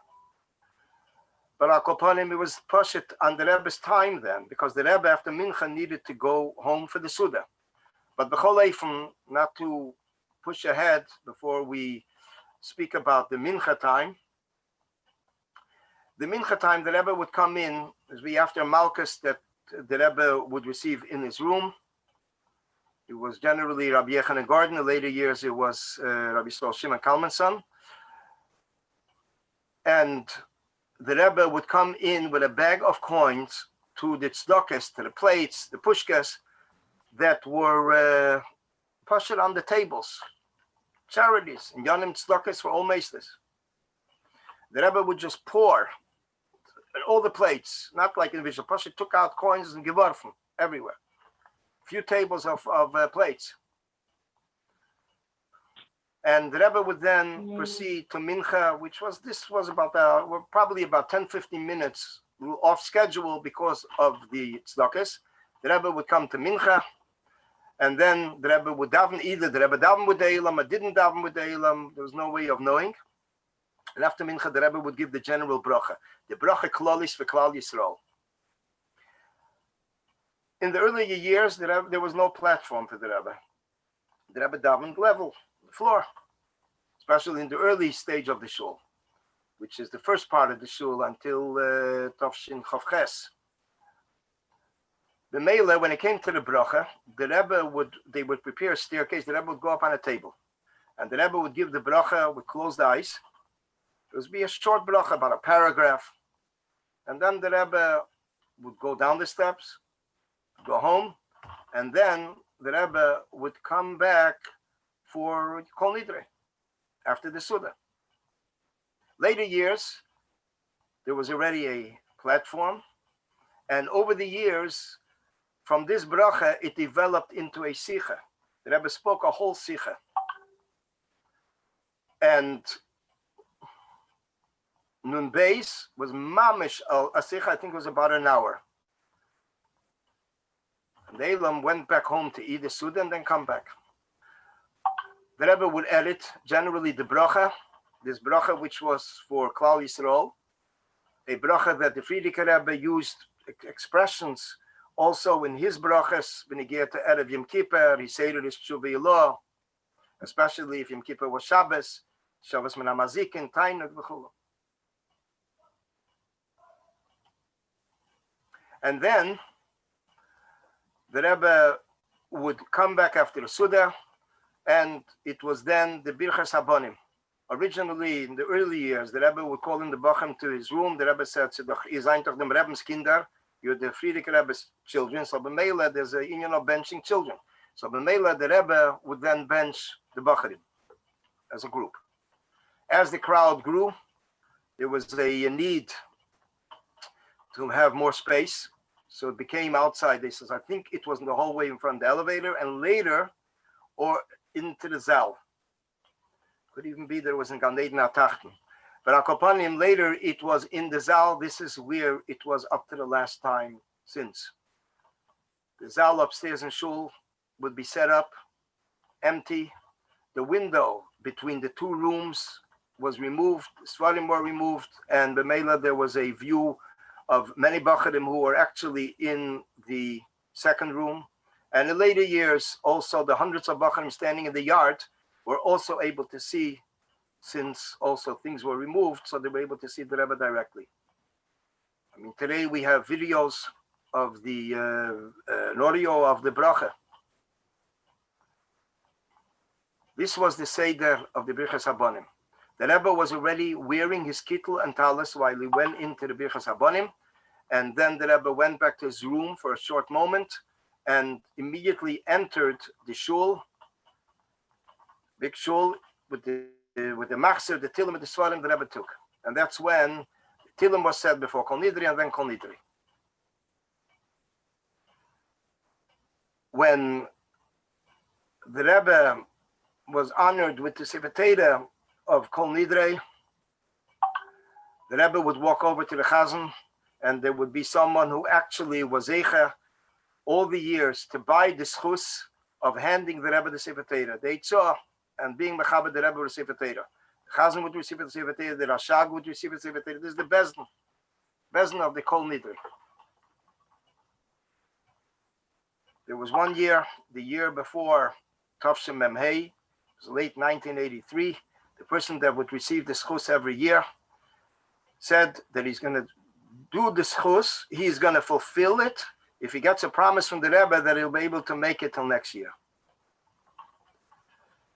Everybody was waiting. This was Shabbos Bereishis when the mitzvahs are sold, and the Vailepers, there wasn't any response from the Rebbe. Eventually, I think the Rebbe nodded, and the Rebbe continued the Rashi Sichos. It was a year later, this Yid comes over, approaching the Oren Kodesh, collapses right there, was nifter right there in front of the Rebbe, in front of the whole Eilam, before opening the Psicha of the Oren. Al Kopanim, going on to Yom Kippur, the Rebbe davened with the Eilam as usual, and after Dav Ma'ariv, the Rebbe would remain in shul for the whole Tilim. Then the Rebbe would walk out from the davening. It was an interesting image of the Rebbe that we usually didn't see throughout the year. On one hand, serious. The Rebbe did not bechlal say good yom tov anything, and just looked around, quietly walking out, which is about roughly 10:30 after Tilim, after everything. There was one time that the Rebbe asked, he wants to see the Yortzeit licht.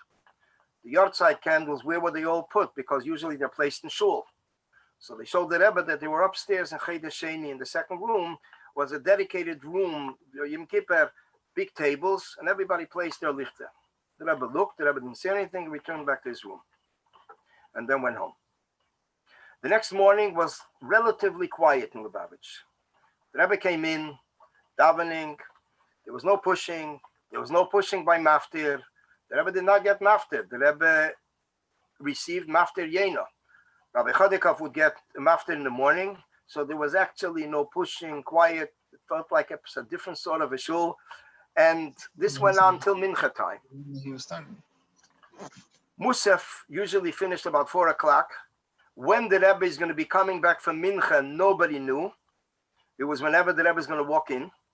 So some people who took a chance to leave for a break, they went home or whatever, some of them would come back in the middle of mincha, because the Rebbe would come back, and that's how mincha began. The Rebbe would come back wearing his kittel, his talis, and his hat. The hat was for after Yom Kippur, for Ma'ariv. The Rebbe would put his hat in his drawer of the stender, and mincha would begin.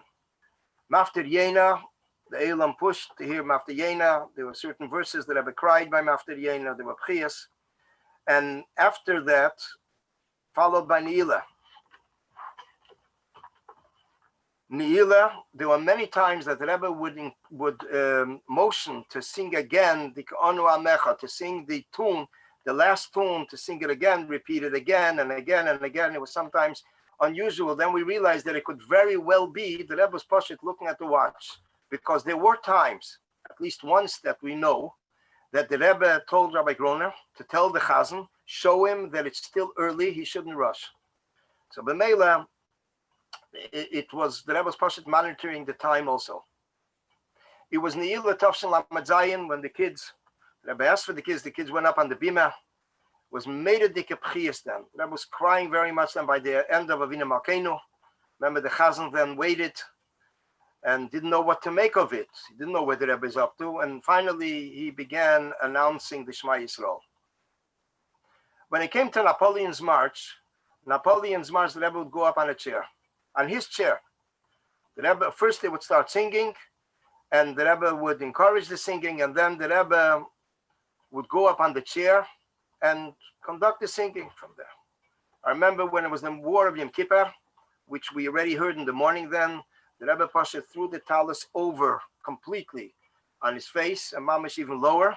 And with both hands, the Rebbe was motioning b'negia to Simcha.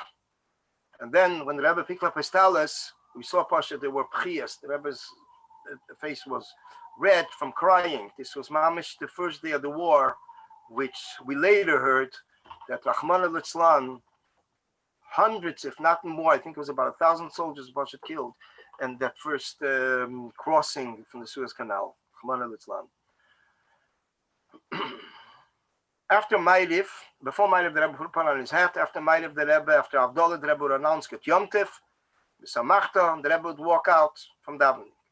If weather permitted, there was Kiddush Levana. There was a year that the Rebbe spoke a sicha, a short sicha of the Kiddush Levana, b'negia to going home to eat, Lech Achei Lachmecha B'Simcha, and the Sukkah, b'negia to the union of Sukkah that we already discussed on Mitzvah Yom Kippur.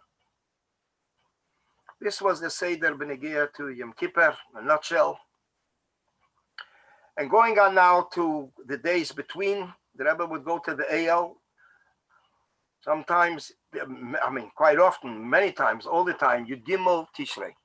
Yud Gimel Tishrei, the 13th of Tishrei, the Elul of the Rebbe Marash, the Rebbe would go to the Eyal every year. And as mentioned earlier, there would be a Farbrengen, Erev,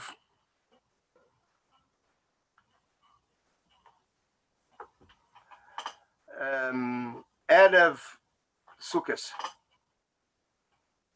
There would be a Farbrengen. And the Farbrengen would be a Sukkos Maimer and Hiroes from the Rebbe for Simchas Beis HaShe'eva to go out, Farbreng in the suburbs, in different cities, everywhere. And in addition to that, there was one year the Rebbe said they should even take representatives, a Yid from Russia, a Yid from Eretz Yisrael, that the people should see Poshet Yidden from all over the world, that make a very deep, warm impression for these Yidden who are in different various cities or suburbs. Out of Sukkot, the Rebbe would receive packages of the Lovim, Esregim, the Daled Minim. He would receive from Eretz Yisrael, he would receive from Calabria, from Yanover Esregim, from Italy. The Rebbe would have both, a Yanover Esreg and Esreg from Eretz Yisrael. And the Rebbe would give to 15 people. The Rebbe had a list of names who the Rebbe would give them a set as a matana. Rabbonim, certain dignified Rabbonim that came here from different places, Orchim or Chief Shluchim, Bechulu, and they were on a list. The Rebbe would look at the list. The Rebbe would monitor how they walk in one by one. Each one would go through the Daled Minim, would check it for themselves. The Rebbe wanted that they should check it, select it, and they should, and he watched how they are looking over, and Esri, Galulav, Adasim, Bechulu. And then after that, the Rebbe would give them the brachas. Each one, the Rebbe would like walk out, and the Rebbe would say they should be mamshech all the hamshochas. The chulu, as it's mentioned in the bracha of Erev Sukkos, which the Rebbe said for those that brought the lulavim, esregim, bechulu from different places.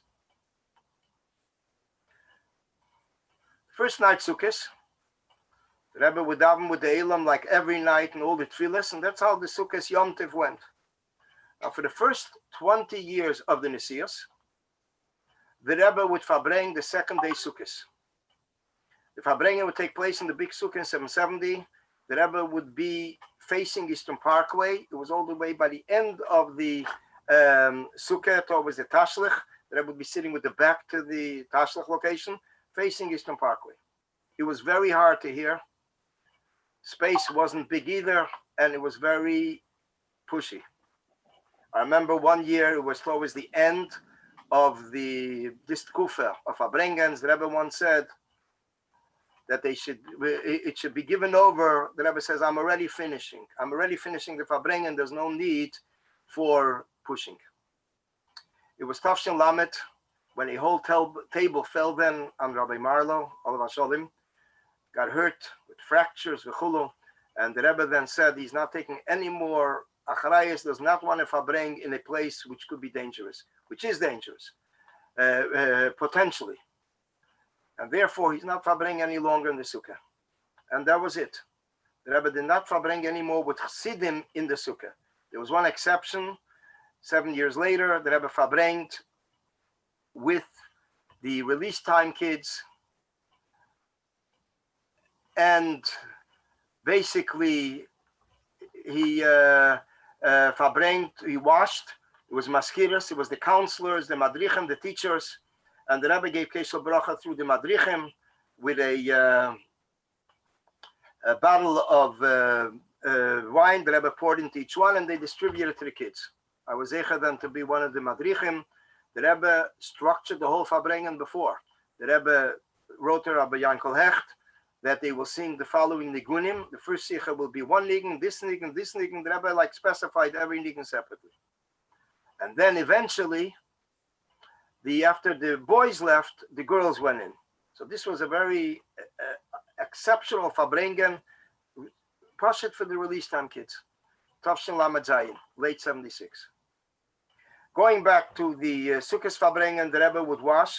It would be a Farbrengen in a few hours. The Rebbe would speak about the Ushpizin of the day. And the Inyanim of Sukkot, be a Maimer, a Sukkot Maimer, of course. And after that, it would be followed. The Rebbe would bench, the Maimer, make Avdolah, and distribute Kesel Bracha.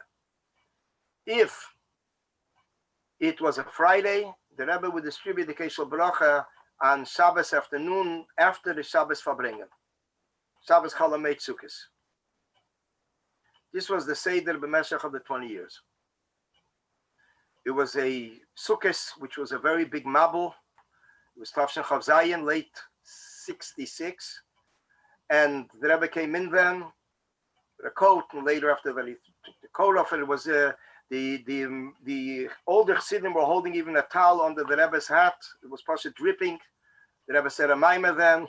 Interesting to note that the beginning of the Maimer was Ushafta Mayim B'Sosin. It's like a Maimer of Sukkos, but it was like interesting from all phases. The Rebbe then gave Kesel Bracha. Shabbos Chalamet Sukkos.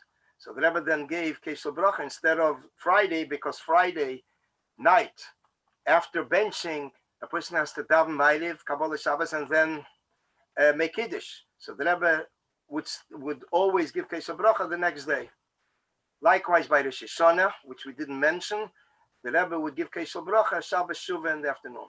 Later years, the Rebbe already started to make a Farbrengen Shabbos afternoon and washed, and B'meila the Kesel Bracha was after that Farbrengen.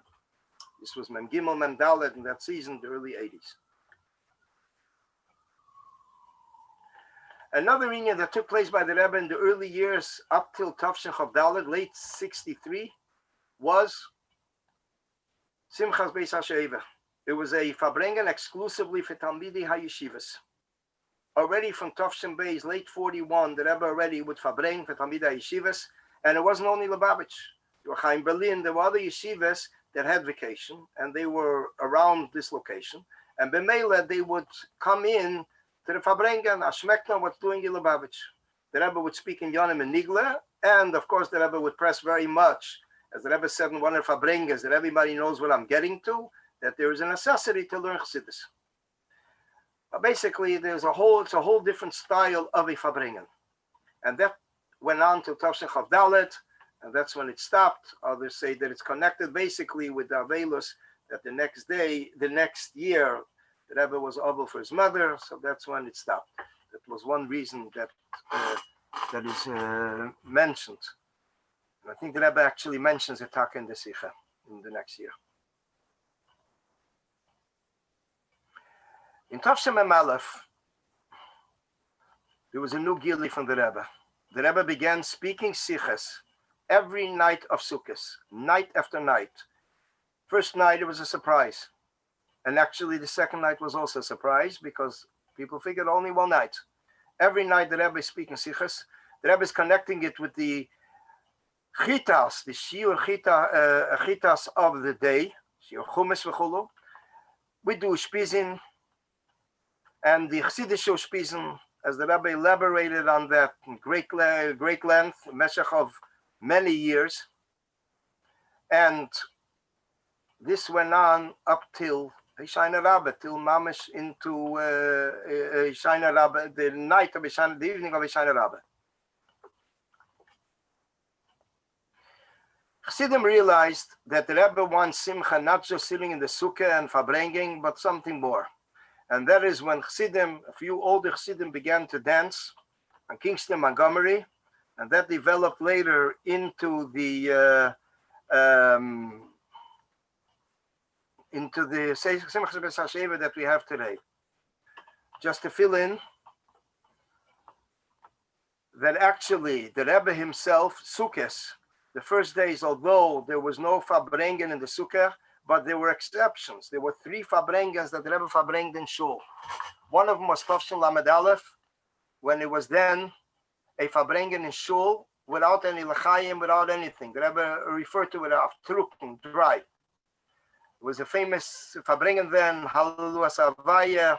The Rebbe said then the Maimer, the Rebbe said the Shechaza, the Maimer, wherever they go. And the Rebbe edited the Maimer. This was connected with the UN, that there was a certain conference they had then, 25 years, discussing their accomplishments, and then it developed later into Shmini Atzeres Simchas Torah, which connected then. Another inyan was Lamed Daled, when it was the Milchama of Yom Kippur. So also then, the Rebbe Farbrengt the first day, Sukkos was the end of the day, and Shabbos Chalamet Sukkos.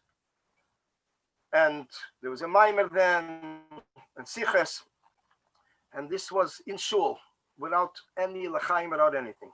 So they were exceptions to the inyan. Another inyan, so we'll just refer back to some comments that were made or asked, that mentioned that when the Rebbe came in Yom Kippur to Shul, to Mincha, he was carrying his hat. As far as I remember, maybe some people may remember otherwise, as far as I remember, the Rebbe was wearing his hat. And the Rebbe came in with his svarim.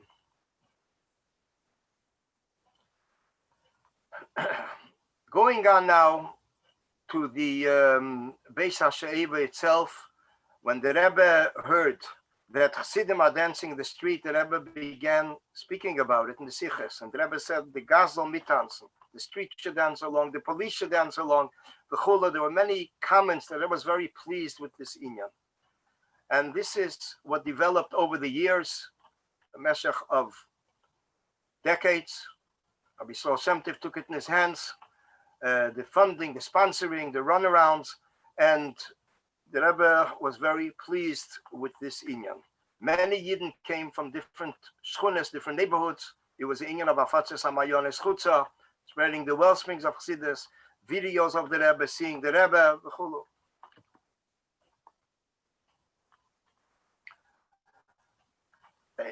Coming now towards the last days of Sukkot, if we can even describe it as a day, as a unit of time. In Tafshin Lamed Ches, the Rebbe spoke before Sukkot that there's a letter from the Frierdiker Rebbe in Tofresh Peites, late 1928. It's a day after Yom Kippur. The Frierdiker Rebbe writes there should be an increase in Simcha Sukkos, Shmini Atzeres, Simchas Torah, Shabbos Breishis, Hashlomes Ha'ir Kitev, throughout. So then every day of Sukkot and Chalamet, Siddim would sing a nigun, the Rebbe would come in, put down the siddur, and turn around to the Elam. That was an inyan that went on day after day. I remember one experience that took place, Chalamet Sukkot. It was then, I think it was a Ma'ariv, that they were singing the nigun Halaseh Lahach, which the Rebbe was very much encouraging the singing.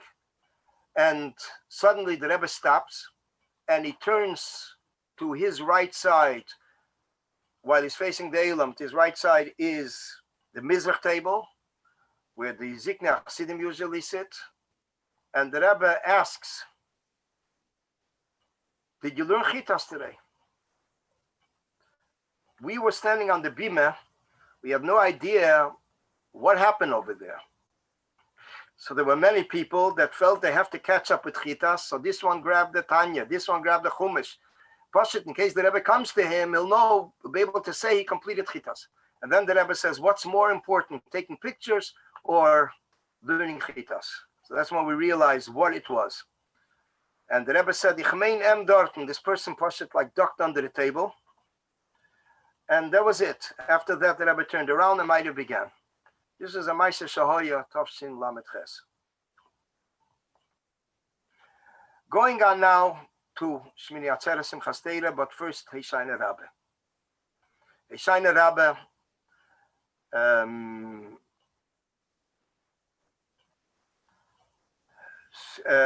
was basically the Sicha from Heishayne Rabbe. One of them that stood out very much, the Rebbe cried very much, was the Heishayne, the Ushpizin of David HaMelech and the Rebbe Rashab, Siddush Ushpizin, and the Rebbe then spoke B'negei the union of Golus and the union of Geula. Mamish standing by the Stender, Mamish Tar Gevent. This was Mem Dalet, late 83. And actually, this was the year that the Rebbe began speaking about demanding the Geula. Pesach Sheni, Beis Tammuz was a whole newer than one in the Geula. Heishayne Rabbe, in the morning, the Rebbe came into davening. It was a long davening, finished about after 12 at least. But let's not forget also, speaking about Heishayne Rabbe, morning, it's basically the union of Lulav. The Rebbe's Lulav would be available for everyone to make a bracha on it, already from the first day Sukkot. The Rebbe would come earlier, and people originally would come into the Rebbe's Sukkah, which was built in front of 770, and everyone would walk in. The Rebbe would say, the Rebbe would be sitting and learning, and they would make a bracha. It was later that the Rebbe, in the early 60s, that the Rebbe asked Rabbi Harlik, and the Rebbe told him that he should take it over.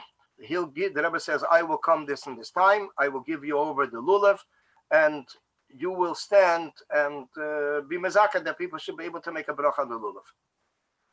So it would be early morning, and lines would form, the big line, and Rabbi Harlik would have it till the time of Chazaras Hashatz, when the Rebbe was up to Chazaras Hashatz, which is basically already approaching Hallel, where the Rebbe needed the lulav. When Rabbi Harlik would bring it back, it was interesting to note, the Rebbe would look at the point of the lulav, the Rebbe would check the esrik, if everything is intact. There was one time, there's actually more than one time, but one time that I remember personally that the Rebbe, after Shemoneh Esrei, walked over to the Chazan and told the Chazan, asked if he can wait a few moments. There's a problem with the esrik, and he wants to exchange the different esrik. And that is basically, Chazan waited, and then followed by Hallel. Tafshin and Beis, when the Rebbe asked Rabbi Harlik, where is he standing with the lulav? Rabbi Harlik showed him in the back of the sukkah. There's a special partition there. The Rebbe follows him. He didn't expect the Rebbe wants the Pashut go there. And suddenly he sees the Rebbe stands there, remains there, and is watching how people are making the bracha. This went on for 7 hours. Masker asked the Rebbe, when are they going to daven? This was before Shachar. The Rebbe said, great. We'll be ready. When we'll be ready. Shachar began then, 3 o'clock in the afternoon. This was the last lulav, that the last sukkahs that the Rebbe person watched each one.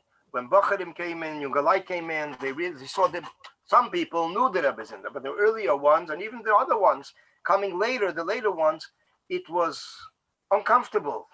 So some people made up Sabracha al Netilas Yadayim, and the Rebbe would immediately correct them al Netilas Lulav.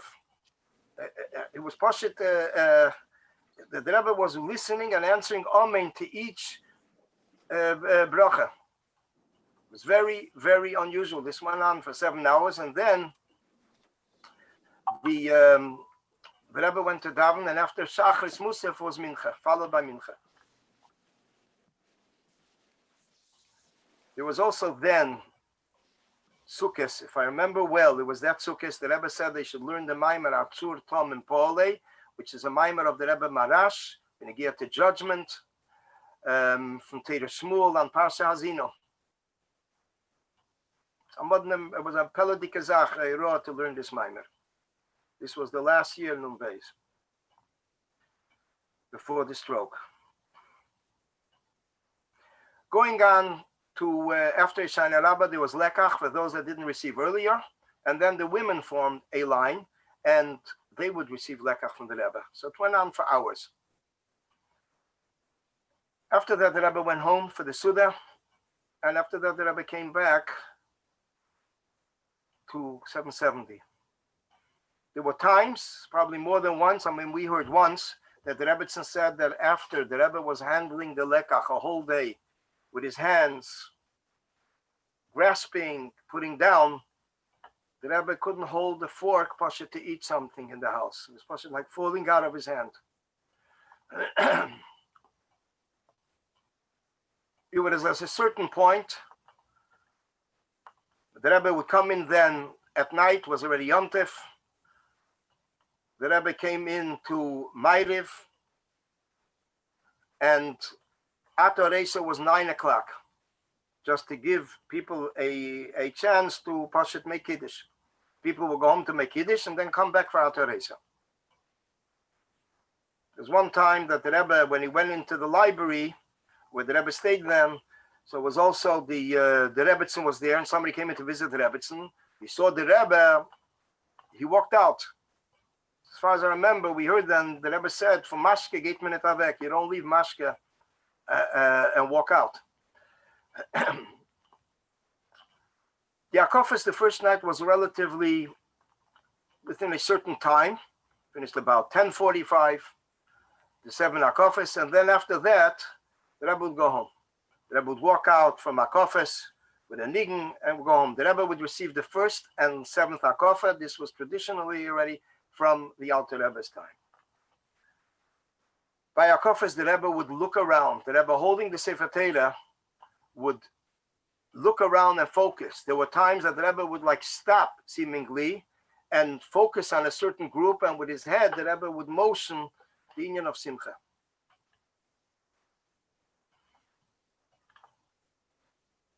The next day, Shmini Atzeres, the Rebbe came into davening, and there was Yisker then,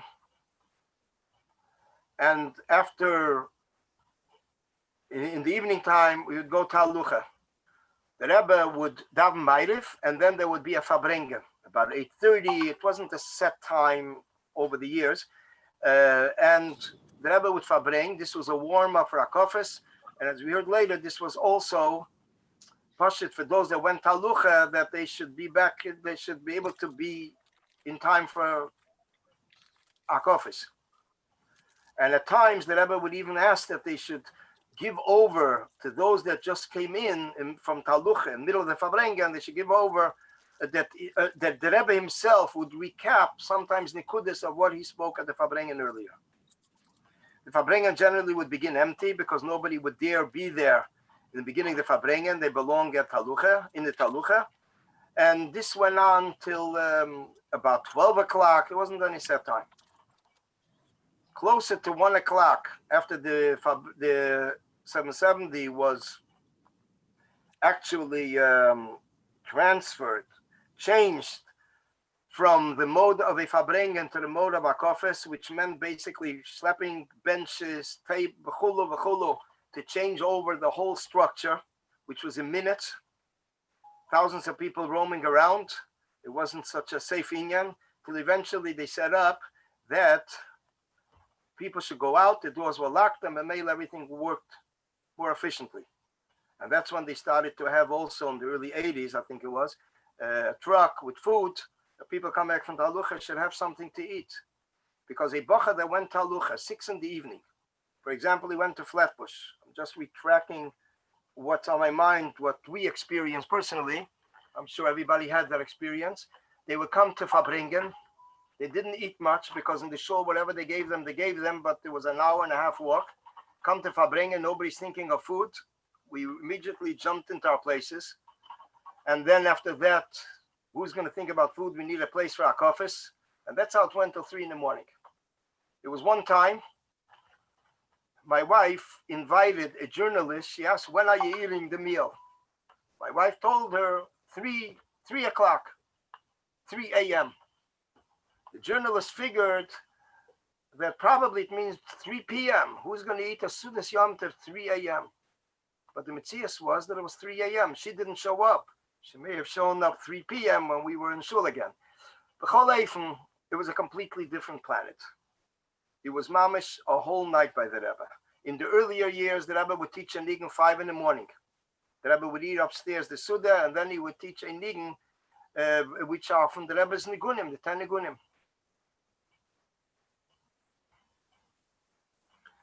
And then the Rebbe would come into Shachris exactly 4 hours later. The Rebbe would leave 6 in the morning, roughly. 4 hours later, the Rebbe would come into Shachris. When I was a young kid, I was able to count over how many people were in shul. Of course, there weren't so many guests like in the later years, but still, it was mamash a small elam. The Rebbe would come into shul, immediately turn around to the elam, begin singing his father's nigun, the Simchas Teda nigun. And it would sing its own tense. At times, the Rebbe Pashat, the talus started to slip off. And then the Rebbe then turned around and they began Eidul. Another nigun that the Rebbe encouraged the singing, Sayhe Rabbi, sometimes Shabbos Chalamet Sukkos, and of course Simchas Teda in the morning was on No Avda. When it came to Brich Shmei, the Rebbe would motion to sing on No Avda. There was one time they didn't sing on No Avda. The Chazan already started to say Shema Yisrael. And the Rebbe made with his hand, he missed the No Avda. There was one time that the Rebbe asked to sing the No Avda when they returned the Sefer Teda. The No Avda is, of course, the nigun that Rav Zalman Teibel taught during Shavuos Tov Shin Chav Tes 1969.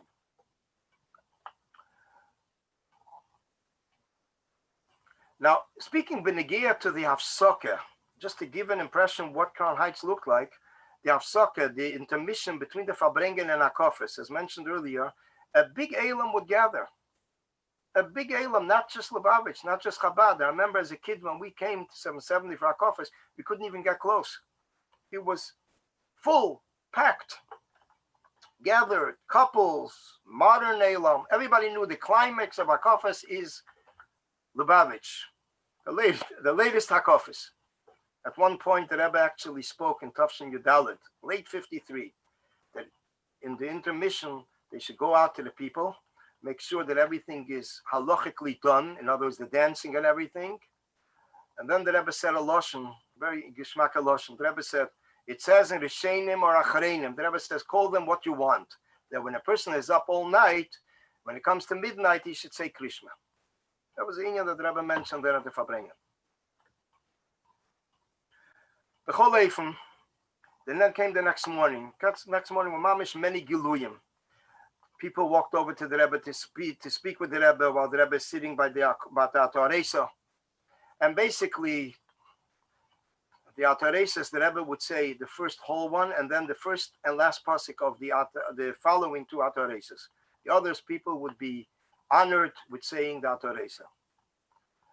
There were many, after every Ataresa, the Rebbe would turn around and sing a nigun, begin singing a nigun. So Falatzta, or a nigun without words, or his father's nigun, it was certain nigunim. The same thing took place in the morning, Simchas Teda. It was then that a person went over to the Rebbe. It was interesting inyan. He went over to the Rebbe and he told the Rebbe that this and this person is drinking 86 proof mashke. He's asking the Rebbe, what is it in Avedas Hashem? What message is it in a spiritual sense? Spiritual message. The Rebbe told him, I'm going out to Hakofis. When I'll return, I will tell you. The Rebbe returned. The Rebbe told him 86 is Bigimatri Hashem Elikim, the numerical value of Shem Elikim. Then he tells the Rebbe, and this person is drinking 96. 96, basically 96 proof. So the Rebbe says 96 is Bigimatri Hashem Keel and Shem Adne, which 65 and 31 is 96. It was a Maisa Shahoya with Binyamin Altas when he went over to the Rebbe then to tell the Rebbe about it. Another interesting inyan that happened by Akofes, before Akofes, there was a Yid standing there, a Veltish Yid, and the Rebbe told him, you should make Berlin Lubavitch. A Veltish Yid, a Naskan, and The Rebbe, he's standing there while the Rebbe is entering the Ches. The Ches is the structure of the framework of the Hakafis. The Rebbe comes back 10 minutes later. The Rebbe says, 10 minutes has passed. What did you do? The next morning, this Chevreman at the Shmeile, he's standing weiter. The Rebbe comes in again the next morning. The Rebbe says, passes through and sees him and says, 12 hours have passed. What did you do? The Yid went in after Yom Tov and Yechidus. The Rebbe gave him different projects. Was not Mamish Chosid Chabad. He actually passed away a few years ago. There was a write-up about him, Chabad. He did a lot of inyanim connected with Poshet, with Yiddishkeit, with Chabad in Germany, in Berlin. The Akofis and everything by the Rebbe took till about 2:30 in the afternoon. The Rebbe came in 10 in the morning, and 2:30 we went home. With Aliyas, with Alvin Yanim. The Rebbe was encouraging some people to say, make Kiddush, especially the mosquitoes. This was something that went on for Shana L'Shana. And that's why some of them even kept it up, actually, Ad Hayom, that they make Kiddush. He says, Amashke Poshet Mitzad Seirah from the Rebbe then. There was one time that the Rebbe asked that Rabbi Zalman Shimon Dvarkin should paskin. Instead of everybody having to go up to the Sefer Torah, one person should call up the other who's next to him, and he shall make the bracha while the bracha is made in the Sefer Torah. I'm not sure if it was also to push it to connect with a person who kissed the Sefer Torah, but it made it a lot easier that there shouldn't be everybody pushing to go up to Mamish to the Sefer Torah to make the bracha. It was one year that they turned the clock. They had to turn the clock. It wasn't shy if they turned the clock. But it was Pashut. They had that morning, it was supposed to be the new time or the night before. Pashtetza Simchas Torah wasn't shaykh. So they would announce it's going to be, Shach is going to be the new time of the Mitnul L'Chaim, and announce. People had no idea the new time, the old time, the Chulu. Another inyan, an interesting inyan that took place while the Rebbe was walking out from Hakofis one of the nights, evenings. This was the beginning of the Mems. Usually the Rebbe would announce 3 times Gut Yom Tov. But here the Rebbe announced also, in addition, Daloi Golos, 3 times, Daloi Golos, Daloi Golos, Daloi Golos, and the Golos. And that's how the Rebbe walked out. So made it the tzir. One of the inyanim that we received on the Hakofis night was the Nigma Haderes Vamuna, the French anthem, which the Rebbe sang, Tavshin Lamadalad. It was right also middle of the war in Yom Kippur, that began Yom Kippur. The Rebbe then took the Siddur, and when the French Orchem went to the Hakofis, the Rebbe started to sing it. Americans other had no idea what this is. When they realized what it was, the Parsha started to jump. It was like they never expected that. As Chassidim said then, I went over then to an older Chassid, Rabbi Avram Ayar, he says, this is Gili Elikus. Pasha Gili Elikus. Getting now to the actual Farbrengen towards the end of the day, but actually something that experienced before the big Farbrengen, and that was Tavshin Lamed Gimel. It was Tavshin Lamed Gimel, Simchas Torah, towards the end of the day, and the Rebbe came back from home for the big Farbrengen. Now Mincha, before the Rebbe went into Mincha, since they saw that the Rebbe was already encouraging the singing when the kids were standing in the Rebbe's room, so one of the Mashpiyim said that that it's Kedai to sing when the Rebbe is walking out, which was then unheard of. Nobody would sing while the Rebbe is walking into Daven, but Fakert, they started to sing. It was upstairs. I remember that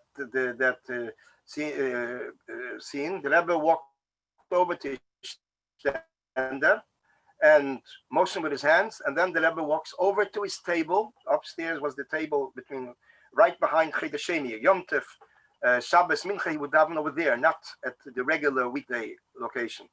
And the Rebbe actually walked over there, pushed the table aside, walked over, went onto the chair like Napoleon's March, and we were singing then the Nigen ala Selichos, and the Rebbe is mamish singing along. We pushed it. We gave a look. The Rebbe is standing on the chair.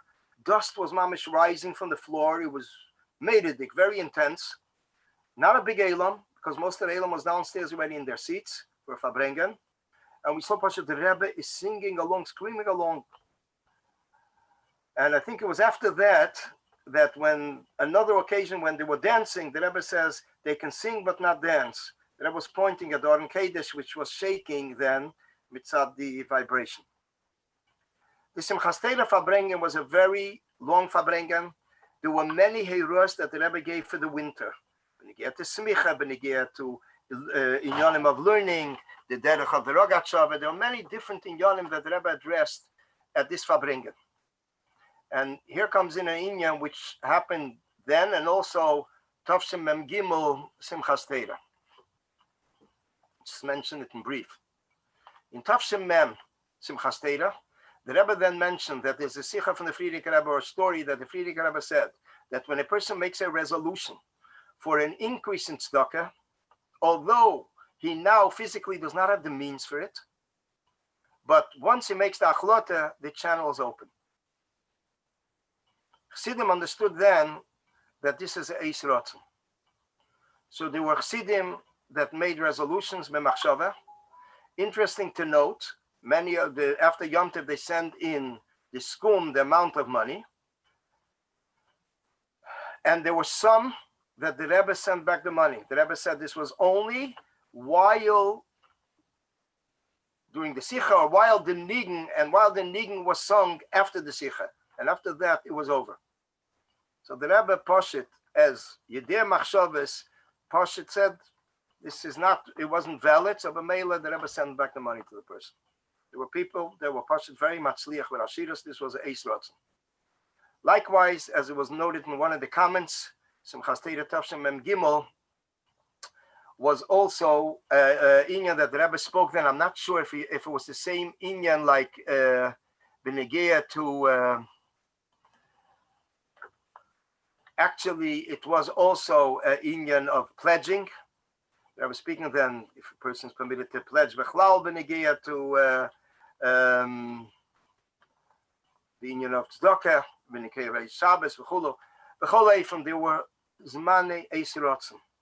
And Tavshim Mem was one that stood out, which was 40 years ago.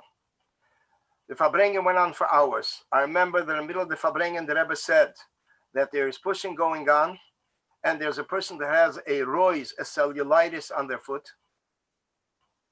And the Rebbe says there's a shakla vitali, if a person hurts another person on Simchas Torah, if he has to pay or not.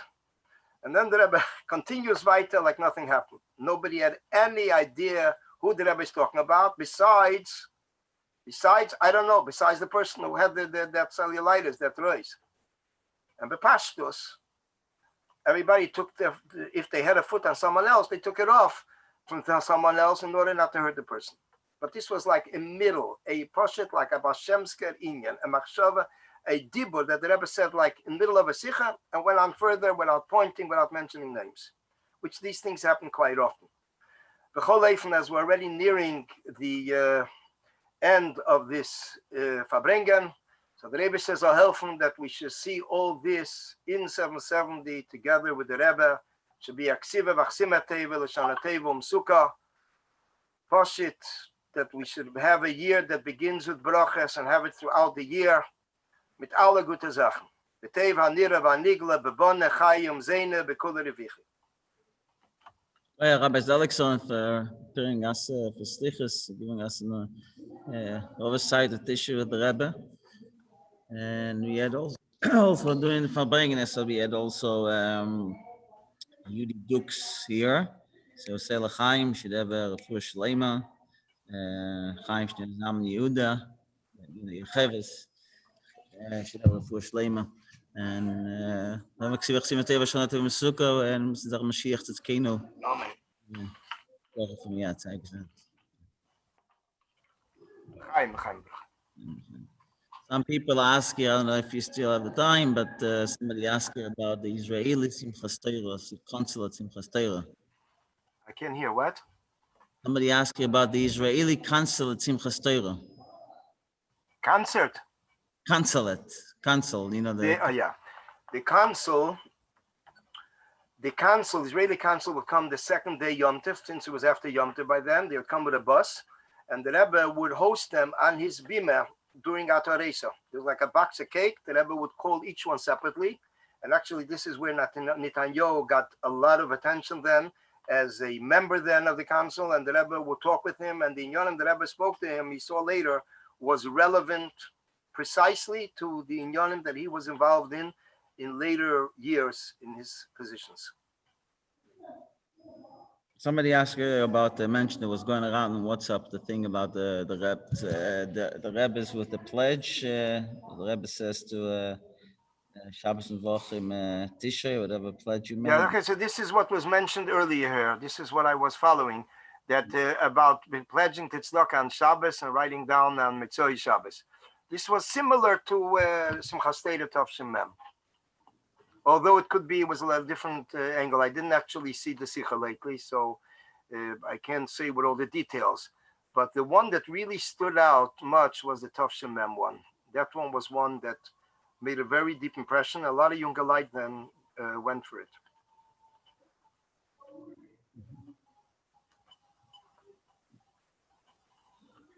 Please repeat what you said about a special time for riches. Oh, that's what he says in Pasteur. Special time for riches. Pictures. No, riches. That, I guess that's what you said about Simchas Oh, Torah. richness, no. There were different times that were auspicious times by the Rebbe for richness. One of them that stands out and that's very famous is Purim Tavshin Tezvov, 1955. That the Rebbe then asked that whoever wants to be rich should raise their hand. But what I heard lately from Rabbi Lipsker, this is something which was mamish unusual, that the Rebbe later said that since it wasn't a response as he hoped, the whole thing was called off. That's basically what he mentioned. Either it was in a sikha or it was written or privately, but the whole from this was something very new to me, and he actually told it to me recently, that the Rebbe was not pleased with it, so Mela, it's like the whole thing never happened. On the other hand, you have people that say that 3 people or whoever raised their hands and they became rich. So, but that's basically the information that we have.